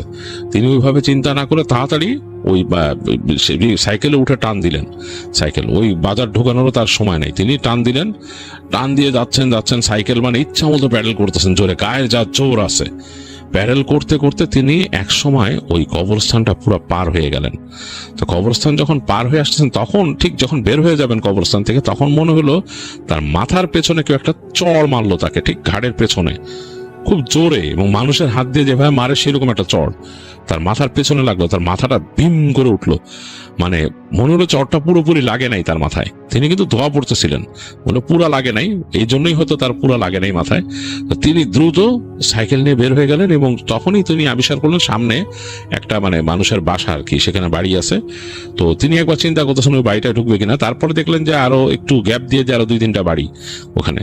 তো যাই হোক, তিনি মোটামুটি প্যাডেল করে সামনে চলে গেলেন। সামনে গিয়ে তিনি চিন্তা করতেছেন যে ওই লোকটার বাসা কোথায় হবে। তো ওখানে কিন্তু বাসার কোনো হোল্ডিং নাম্বার টাম্বার নাই, তাদের জানতে হতো আর কি বাসা সম্পর্কে, যে বাসার অনেক সময় নাম থাকতো, অনেক সময় থাকতো না, ওই ভদ্রলোকের নাম থাকতো। তো তিনি একটা আন্দাজ করে নিছেন যে এই জায়গায় লোকটার বাসা। তো চিন্তা করেন এই 3-4টা বাসা না থেমে একেবারে সরাসরি যার চিঠি তার ওখানে যে থামি আগে। তো যাই হোক, তিনি দোয়া পড়তে পড়তে ভয় লাগতেছে, ওখান থেকেও ভয় লাগতেছে তার, কিন্তু এখন আর কেন যেন ওই ভাইবটা কমে গেছে, যে এই ভাইবটা তিনি পাচ্ছিলেন এতক্ষণ ভয়ের। তো তিনি কোনো মতে প্যাডেল করে করে চলে আসলেন, এবং একসময় তিনি ওই যে বৃদ্ধের বাসা পাইছেন। তো তিনি ওইখানে এসে ঢুকলেন, ঢুকে তাড়াতাড়ি ওই বাসার সামনেই যে এটা নেমে যাওয়ার রাস্তা, তো নেমে গিয়ে ঢুকলেন ওখানে। ঢুকে তিনি জোরে হাঁক দিলেন ওই ইসের নাম ধরে, বৃদ্ধের নাম ধরে, অমুক সাহেবের বাসা নিয়ে উনি আসেন, অমুক সাহেব আসেন, এরকম বলে ডাকতে ডাকতে তিনি সাইকেল নিয়ে ঢুকছেন। তো দেখলো যে ওই বাসার ভেতর থেকে মানুষ বেরোলো হ্যারিকেন নিয়ে, একটা লোক আর একটা মেয়ে, দুজন বেরোলো। মানে তারা এখান থেকে তাকায় একটু অবাক হয়েছে যে কে। তো যেই লোকটা বেরিয়েছে সে হ্যারিকেনটা মেরে ধরছে, বলছে কে আপনি। তো তাকে দেখে একটু বুঝছে, কারণ তার শরীরে ওই যে পোস্টম্যানের ড্রেস পরা, তার ইসে কিন্তু ময়লা তোলা। তো লোকটা বলছে আপনি কি পোস্টম্যান নাকি, আপনার এই অবস্থা কেন, কি হয়েছে আপনার। তো বলে আর ভাই বললেন না, আমার একটু পানি দেন তাড়াতাড়ি। তো লোকটা তাড়াতাড়ি বললো যে আসেন আসেন, ডেকে আনলো, নিয়ে পানি আনলো ভেতর থেকে। আর দেখা গেলো বালতিতে ভরে পানি আছে, তারা বালতি হয়তো উঠায় রাখতো। তো সে বালতিতে পানি দিল তাকে, দেখলো যে তার শরীর হাত ছিলে গেছে, গেছে কঠিন অবস্থা। লোকটা তাকে সাহায্য করলো পরিষ্কার হইতে। তো বললো ভাই আপনার এই অবস্থা কেন, আর আপনি এত রাতে পোস্টম্যান কোত্থেকে আসছেন, আপনি কিভাবে আসলেন এত রাতে। তো বলে যে অমুক সাহেব কে, বলে যে আমার আব্বা, আর এটা আমার বোন, দেখা যায় আমার বোন। তো বলে আপনার আব্বা কই, বলে আছে, আব্বা শুয়ে পড়ছে, শরীরটা ভালো না তো এই। তো বলে আপনার আব্বারে কথা দিয়েছিলাম যে আমি তার এই কাগজ আসলে আমি নিয়ে আসবো, এর জন্যই আজকে বেরোলাম আমি। আসলে বেরিতে যে আপনাদের এইখানে রাস্তাটা কবরস্থান, এখানে আসতে যে একটু সমস্যা হয়েছে। লোকটা বলে ভয় পাইছেন, বলে যে ভয় পাইছি মানে মনে হলো যে আমাকে আক্রমণ করছিল। হ্যাঁ, ওইখানে ওই জায়গায় মানুষ বলে যে বন্য শিয়াল আছে ওই জায়গায়, এবং এই শিয়ালগুলো অন্যরকম, এগুলা মানুষরা ধরে। আপনি কখনো যদি আমরা জানতাম বা আমার আব্বাও জানতো আপনি রাত্রে আসবেন, আপনার না করতে আসতে। এখানকার বন্য শিয়ালগুলা কোনো মানে দেখে না, মানুষ দেখলে মানুষরা আক্রমণ করে রাত্রেবেলা। তো তখন এই জহুরুল সাহেব বলে যে আসলে শুধু যে শিয়াল দেখছি তা না।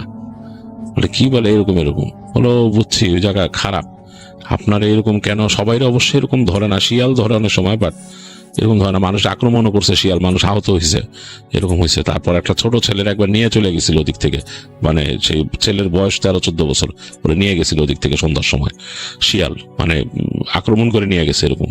এগুলা বন্য শিয়াল, এবং ওই কবরস্থান অনেক পুরানো, কোথায় গর্তে টর্তে থাকে মানুষজন। তারপর ওখানে খুঁজছিল গর্ত টর্ত, তো অনেক চেষ্টা করছিল ওগুলো ধাওয়াই দিতে ওখান থেকে।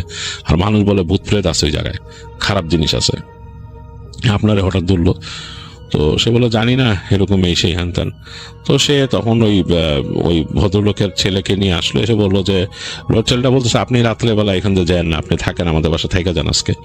বলছে আমার বাসায় চিন্তা করবে রে ভাই, বাসায় তো আমি বাসার জন্য বাজারও করছিলাম, এই দেখেন আমার কিছু জিনিসপত্র বাজার পড়ে গেছে। তো ওই ছেলেটা তখন ওই বৃদ্ধের ছেলে যে সে তার ব্যাগের মধ্যে আছে, দাঁড়ান আপনি এটা গোছাই দিই বলে সে ব্যাগটা ধরে বলতেছে আপনার ব্যাগের মধ্যে দেখি রসুন আছে।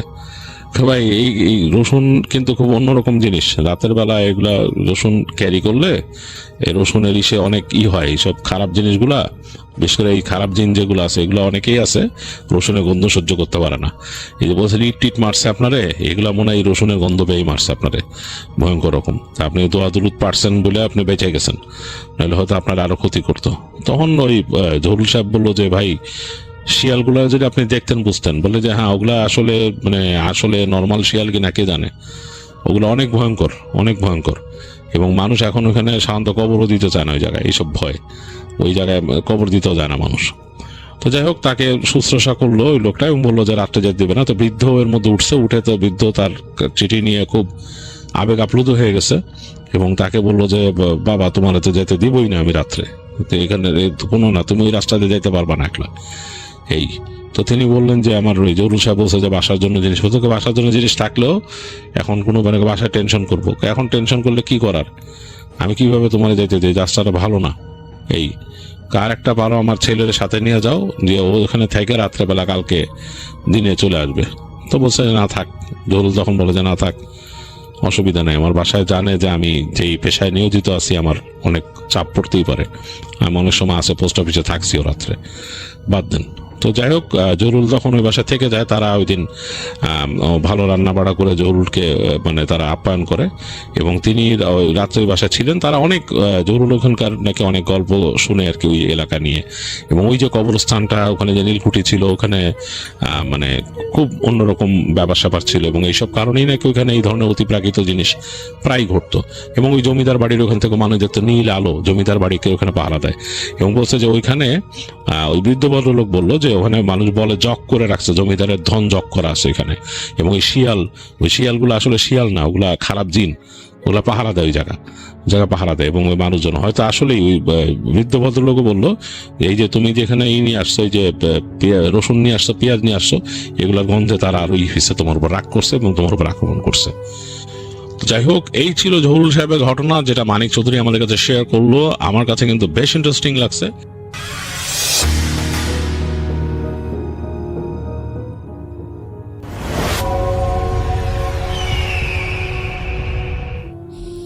হ্যালো লিসেনার্স, হ্যালো রাসেল ভাই, আসসালামু আলাইকুম। আশা করি সবাই ভালো আছেন আর ভালোর দলেই আছেন। আমার নাম রিপন, আমি লালমাট থেকে বলতেছি। আজকে যে ঘটনাটা আমি আপনাদের মাঝে শেয়ার করব, আশা করি এই ঘটনাটা আপনাদের অনেক ভালো লাগবে। তো আমি কোনো কথা নয়, সরাসরি ঘটনায় চলে যাচ্ছি। তো এই ঘটনাটা আমার কাছে শেয়ার করেছেন, তার নাম হলো আরিফ, আর আরিফের বাড়ি হচ্ছে কুড়িগ্রামে। কুড়িগ্রাম হচ্ছে ভুরিঙ্গামারি কুড়িগ্রামে। তো সেখানকার সে একটা ঘটনা আমাকে শেয়ার করেছেন। তো আরিফ এবং তার বন্ধুরা সবাই সবসময় আড্ডা দিত। তো ওদের একটা আড্ডার একটা স্থান আছে, ওরা একটা দোকানে আড্ডা দিত। ওদের পার্শ্ববর্তী একটা বিলের উপরে একটা দোকান আছে, সেখানে তারা হলো নিয়মিত আড্ডা দেয়।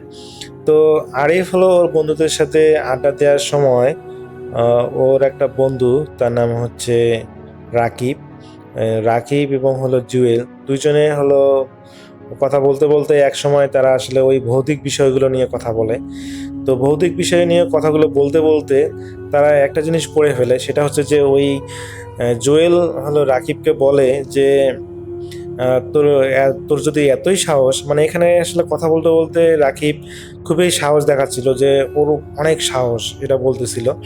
তো জুয়েল বলে যে তোর যদি এতই সাহস, তুই একটা কাজ করতে পারবি, তুই আমার সাথে বাজি ধর, তুই হলো ওই শ্মশান থেকে কি শ্মশানে মাটি নিয়ে আসতে পারবি? যদি এটা পারিস তাহলে আমি বুঝতে পারবো যে তুই অনেক সাহস। তো ওই রাকিব বলে যে আচ্ছা ঠিক আছে, আমি নিয়ে আসবো, তো কত টাকা বাজি লাগবে বল। তো হলো এখানে রাসেল ভাই ওই জুয়েল বলে যে আচ্ছা ঠিক আছে, তোর সাথে 500 টাকা বাজি। তো রাসেল ভাই, এই ঘটনাটা যেহেতু আজ থেকে প্রায় 15 বছর আগের হবে, তো আজ থেকে 15 বছর আগে কিন্তু 500 টাকা মানে কিন্তু অনেক টাকা। তো ওদের বয়স তো বেশি ছিল না, ওদের বয়স ছিল 12 থেকে 15 বছর। তো এই 15 বছর আগে ওই টাকাটা আজকের সেই সময়কার 500 টাকা আজকের প্রায় যদি আমরা 5,000 টাকা বলি, সেটা কিন্তু অ্যাডজাস্ট হবে। সেই সময় 500 টাকার মূল্য কিন্তু অনেক ছিল। তো রাসেল ভাই, এখানে ওই ওদের দলে আর কি আরিফও যোগ দেয়, এবং আরিফও হলো ওই জুয়েলের সাথে যোগ দেয় যে হ্যাঁ, তোর যদি খুবই সাহস থাকে, তুই ওই শ্মশানে যে যদি একদলা মাটি নিয়ে আসতে পারিস, তাহলে বুঝবো যে হ্যাঁ, তুই অনেক সাহসী। তো রাকিব আসলে মনে বরাবরই একটু সাহসী প্রকৃতি ছিল, এবং সে রাজি হয় যে হ্যাঁ ঠিক আছে, আমি হলো তোদেরকে নিয়ে এসে দেখাবো যে আমি কতটা সাহসী। তো রাসেল ভাই, এখানে হলো আরিফ এবং জুয়েল ওই রাকিবকে শর্ত দেয় যে যে কোনো দিন গেলে হবে না, তোকে যে অবশ্যই যেতে হবে অমাবস্যা রাতে। তো রাকিবও হলো বলে আচ্ছা ঠিক আছে, সমস্যা নেই, অমাবস্যা রাতে হোক আর যে কোনো রাতে হোক আমি যাব, তোদেরকে আমি নিয়ে এসে দেখাবো, কোনো সমস্যা নেই। তো যথারীতি তাদের হলো একটা রাতে, মানে সেই বছরের যে অমাবস্যা রাতে তারা ওই দুইজন হলো সাক্ষী রেখে, তারা দুইজন হলো রাকিব এবং আরিফকে, জুয়েল এবং আরিফকে সাক্ষী রেখে রাকিব হলো শ্মশানে যায়। তো তারা হলো শ্মশানে যাওয়ার আগ পর্যন্ত মানে পিছু পিছু নিয়ে তারা দেখিয়েছিল যে হ্যাঁ সে সত্যি সত্যি শ্মশানে গিয়েছে। কিন্তু অমাবস্যার রাতে রাসেল ভাই শ্মশানের কাছাকাছি যাওয়া কিন্তু যে কারোর জন্য আসলে একটা দেখা যায় যে ভৌতিক ব্যাপার স্যাপার তো ঘটেই। তো তারা দুইজন আসলে দূর থেকেই দেখেছিল যে সে হ্যাঁ শ্মশানের দিকেই যাচ্ছে। তো তারা ভেবে নিয়েছিল যে তারা আসলে বাজিতে হেরে গেছে। তো রাসেল ভাই এইদিকে রাকিব হলো সেই শ্মশানের দিকে যায় এবং যাওয়ার সময় তার কাছে কোনো কিছুই মনে হচ্ছিল না, একদম সবকিছুই স্বাভাবিক। তো সে সুন্দরভাবেই শ্মশানে যায় এবং সে শ্মশানে যাওয়ার পর একটা জিনিস উপলব্ধি করে, সেটা হলো যে সেই শ্মশানের পরিবেশটা একদম থমথমে এবং এখানে একটা তীব্র একটা গন্ধ পাচ্ছে। তো গন্ধটা হলো একটা সদ্য মানুষকে যদি পোড়ানো শেষ হয়, একটা মানুষ শ্মশানে পোড়ানো শেষ হলে যেরকম একটা উৎকট একটা গন্ধ থাকে, সে এই গন্ধটা পাচ্ছিল। কিন্তু রাসেল ভাই, রাকিবের স্পষ্ট মনে আসছে যে এই শ্মশানে গত 1 মাস কি 2 মাস ধরে কোনো ধরনের মানুষ পোড়ানোই হয়নি। তাহলে এখানে এই ধরনের মানুষ পোড়া গন্ধ পাচ্ছে, মানে এই বিষয়টা রাকিবকে ভাবায় যে আজকে বা হলো গত 1 সপ্তাহ বা গত 1 মাসে কোনো ধরনের মানুষ পোড়ানো হয় নাই, অথচ সে মানুষ পোড়ার গন্ধ পাচ্ছে। তো যেহেতু সে বাজিলে ধরেছে, সো এখানে আসলে তাকে ফিরে যাওয়ার কোনো উপায় নেই, নাহলে সে তাকে একটা বিশাল অঙ্কের টাকা দিতে হবে। তো রাসেল ভাই সে কি করে, ওই শ্মশানের মধ্যে যায়, মানে যেখানে আর কি মানুষ নিয়ে আগুনে নিয়ে পড়ায়। তো সেখানে যাওয়ার পর সে বেশ অবাক হয়। সে দেখে যে কিছু হলো লাকড়ি সেই শ্মশানের মধ্যে, মনে হয় যে কেউ কাউকে পোড়ানো হয়েছে, যদিও আগুন নেই, কিন্তু তার কাছে মনে হচ্ছে যে সেই জায়গাটা বেশ এখনো মানে গরম, মানে ওয়ার্ম টাইপের। তো সে হলো বুঝতে পারে যে এখানে এটা যেটা সে দেখতে চেয়ে বা সেই গন্ধটা যে পাচ্ছে এটা মোটেও স্বাভাবিক নয়। তো সে কোনো কিছু চিন্তা না করে সেখানকার একটা মাটির দলা নেয় এবং মাটির দলা নিয়ে রাসেল ভাই সে যখন আসতে যাবে, সে অনুভব করে যে ওই শ্মশানের পাশে একটা ছোট্ট একটা নদী বয়ে গেছে। তো ওই নদী হলো পাশে একটা বট গাছ আছে। তো ওই আসার সময় অনুভব করে যে ওই বট গাছের নিচে কেউ একজন খুবই সুন্দরভাবে, খুবই সুশীল, মানে সুকণ্ঠে বাঁশি বাজাচ্ছে। তো এই বাঁশির আওয়াজ শুনে সে বেশ অবাক হয়ে যায়, যে কারণ তো সে তো আসার সময় ওই বট গাছের নিচ দিয়ে এসেছিল। তো রাসেল ভাই এই বাঁশির আওয়াজ শুনে সে সেখানে থমকে যায় এবং চিন্তা করে যে এত রাতে এখানে আবার কে বাঁশি বাজাবে, এটাও কি সম্ভব? তো সেটা দেখার জন্য, মানে কৌতূহল আসলে দূর করার জন্য সে যখন সেই বট গাছের নিচে যায়, রাসেল ভাই সে যা দেখে সেটা দেখার জন্য মোটেও প্রস্তুত ছিল না।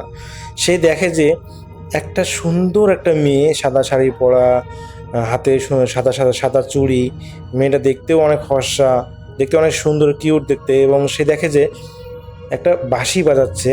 ও তো আগে আমরা যেরকম বাঁশি দেখতাম, লম্বা লম্বা যে বাঁশিগুলো বাঁশের পাইপ দিয়ে তৈরি, তো সেই বাঁশি বাজাচ্ছে খুবই মিষ্টি সুরে। তো রাসেল ভাই যখনই হলো ওই রাকিব সেখানে যায়, তো সে রাকিবকে মেয়েটা দেখার চোখাচোখি হওয়ার সঙ্গে সঙ্গে মেয়েটা বাঁশি বাজা বন্ধ করে এবং বাঁশি বাজা বন্ধ করে রাকিবের দিকে তাকিয়ে থাকে। তো রাকিব হলো যখন দেখে যে তার দিকে মেয়েটা তাকিয়ে আছে, সে একটু মানে ভয়ের জায়গায় সে একটু লজ্জা পায় এবং সে জিজ্ঞেস করে যে আপনি কে, আর আপনি এত রাতে এখানে বাঁশি বাজাচ্ছে কেন? তো সেই মেয়েটা হলো, রাসেল ভাই বলে যে তোমার এত সাহস কিভাবে হলো, তুমি এখানে এসেছো, এই শ্মশানে এসেছো মাটি নিতে, তোমার এই সাহস কে দিল? তো রাসেল ভাই এখানে রাকিব এই কথা শোনার পর তো রাকিব একটু থতমত খেয়ে যায় যে বলে কি। তো রাসেল ভাই এতক্ষণ আসলে রাকিব ভয় পায়নি, যখনই ওই শ্মশানের কথাটা বলা বা মাটির কথা বলেছিল তখনই সে বেশ অবাক হয়ে যায়, কারণ এই মেয়েটা তো জানার কথা না যে সে শ্মশান থেকে মাটি নিয়েছে। আর সে তো মাটিটা নিয়ে পকেটে রেখেছে, একটা পলিথিনের মধ্যে নিয়ে পকেটে রেখেছে, এই মেয়ে তো জানার কথা না। তো যখন হলো সে শুনতে পেলো যে সেই মেয়েটা এই বিষয়টা জানে, তখন আর কি রাকিব একটু ভয় পায় এবং সে আবার জিজ্ঞেস করে যে আপনি কে, আপনি এত রাতে এখানে কেন? তো সেই মেয়েটা বলে যে আমি এখানেই থাকি, আর তুমি যে মাটিটা নিয়ে এসো সেটা যেখান থেকে নিয়ে এসো সেখানে রেখে আসো, না হলে তোমার বিপদ হবে।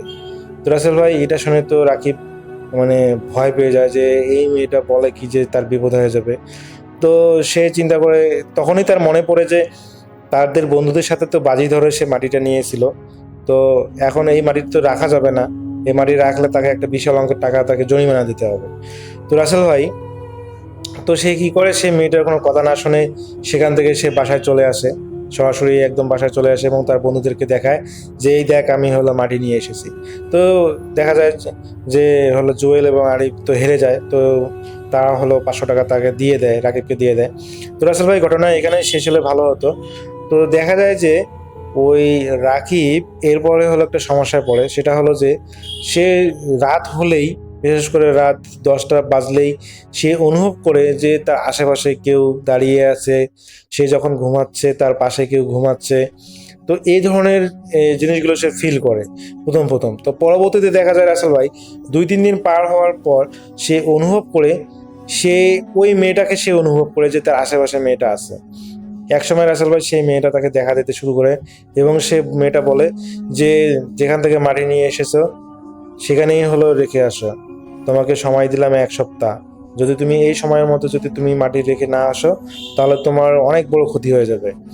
তো রাসেল ভাই এক পর্যায়ে ওই রাকিব ভয় পেয়ে যায়, কারণ সে আসলে দেখে যে বিভিন্ন জায়গায় বিশেষ করে রাতের বেলা যখন সে ওয়াশরুমে যায় বা যখন সে ঘুমায় তখন সে বিভিন্নভাবে কান্নার শব্দ পায়, বিভিন্ন শব্দ পায়, যে অনেক সময় দেখা যায় যে তার ঘোড়ার উপর কেউ ঢিল মারতেছে, মানে বিভিন্নভাবে সে অনেক শব্দ পায় যেগুলো আসলে কোনো উৎস নাই। তো পরবর্তীতে এক পর্যায়ে রাকিবও একটু ভয় পেয়ে যায় এবং ভয় পাওয়ার কারণে সে যে মাটিটা নিয়ে এসেছিল সে মাটিটা যথারীতি সেখানে যে ওই শ্মশানের মধ্যে সাহস করে সেখানে যে রেখে আসে। তো এই রেখে আসার পর থেকে রাসেল ভাই তার সাথে আর কোনো ধরনের ঘটনা ঘটেনি এবং এরপর থেকে সে আর ওই মেয়েটাকে দেখতে পায়নি। তো রাসেল ভাই, এটাই ছিল রাকিবের ঘটনা। তো এটা আমাকে এই ঘটনাটা আমাকে শেয়ার করেছেন আরিফ কুড়িগ্রাম থেকে। আসলে ঘটনাটা আমার কাছে ভালো লেগেছিল, যার কারণে আপনার কাছে সাথে শেয়ার করা। তো আপনারা জানাবেন, যারা লিসনার্স আছেন, যারা শুনতেছেন, তো আপনারা জানাবেন যে আমাদের ঘটনাগুলো কেমন লাগতেছে। যদি আপনারা জানান তাহলেই আমরা পরবর্তীতে নতুন নতুন ঘটনা নিয়ে আসার জন্য আগ্রহী হব। তো সবাই ভালো থাকবেন, সুস্থ থাকবেন এই প্রত্যাশায়। আল্লাহ হাফেজ।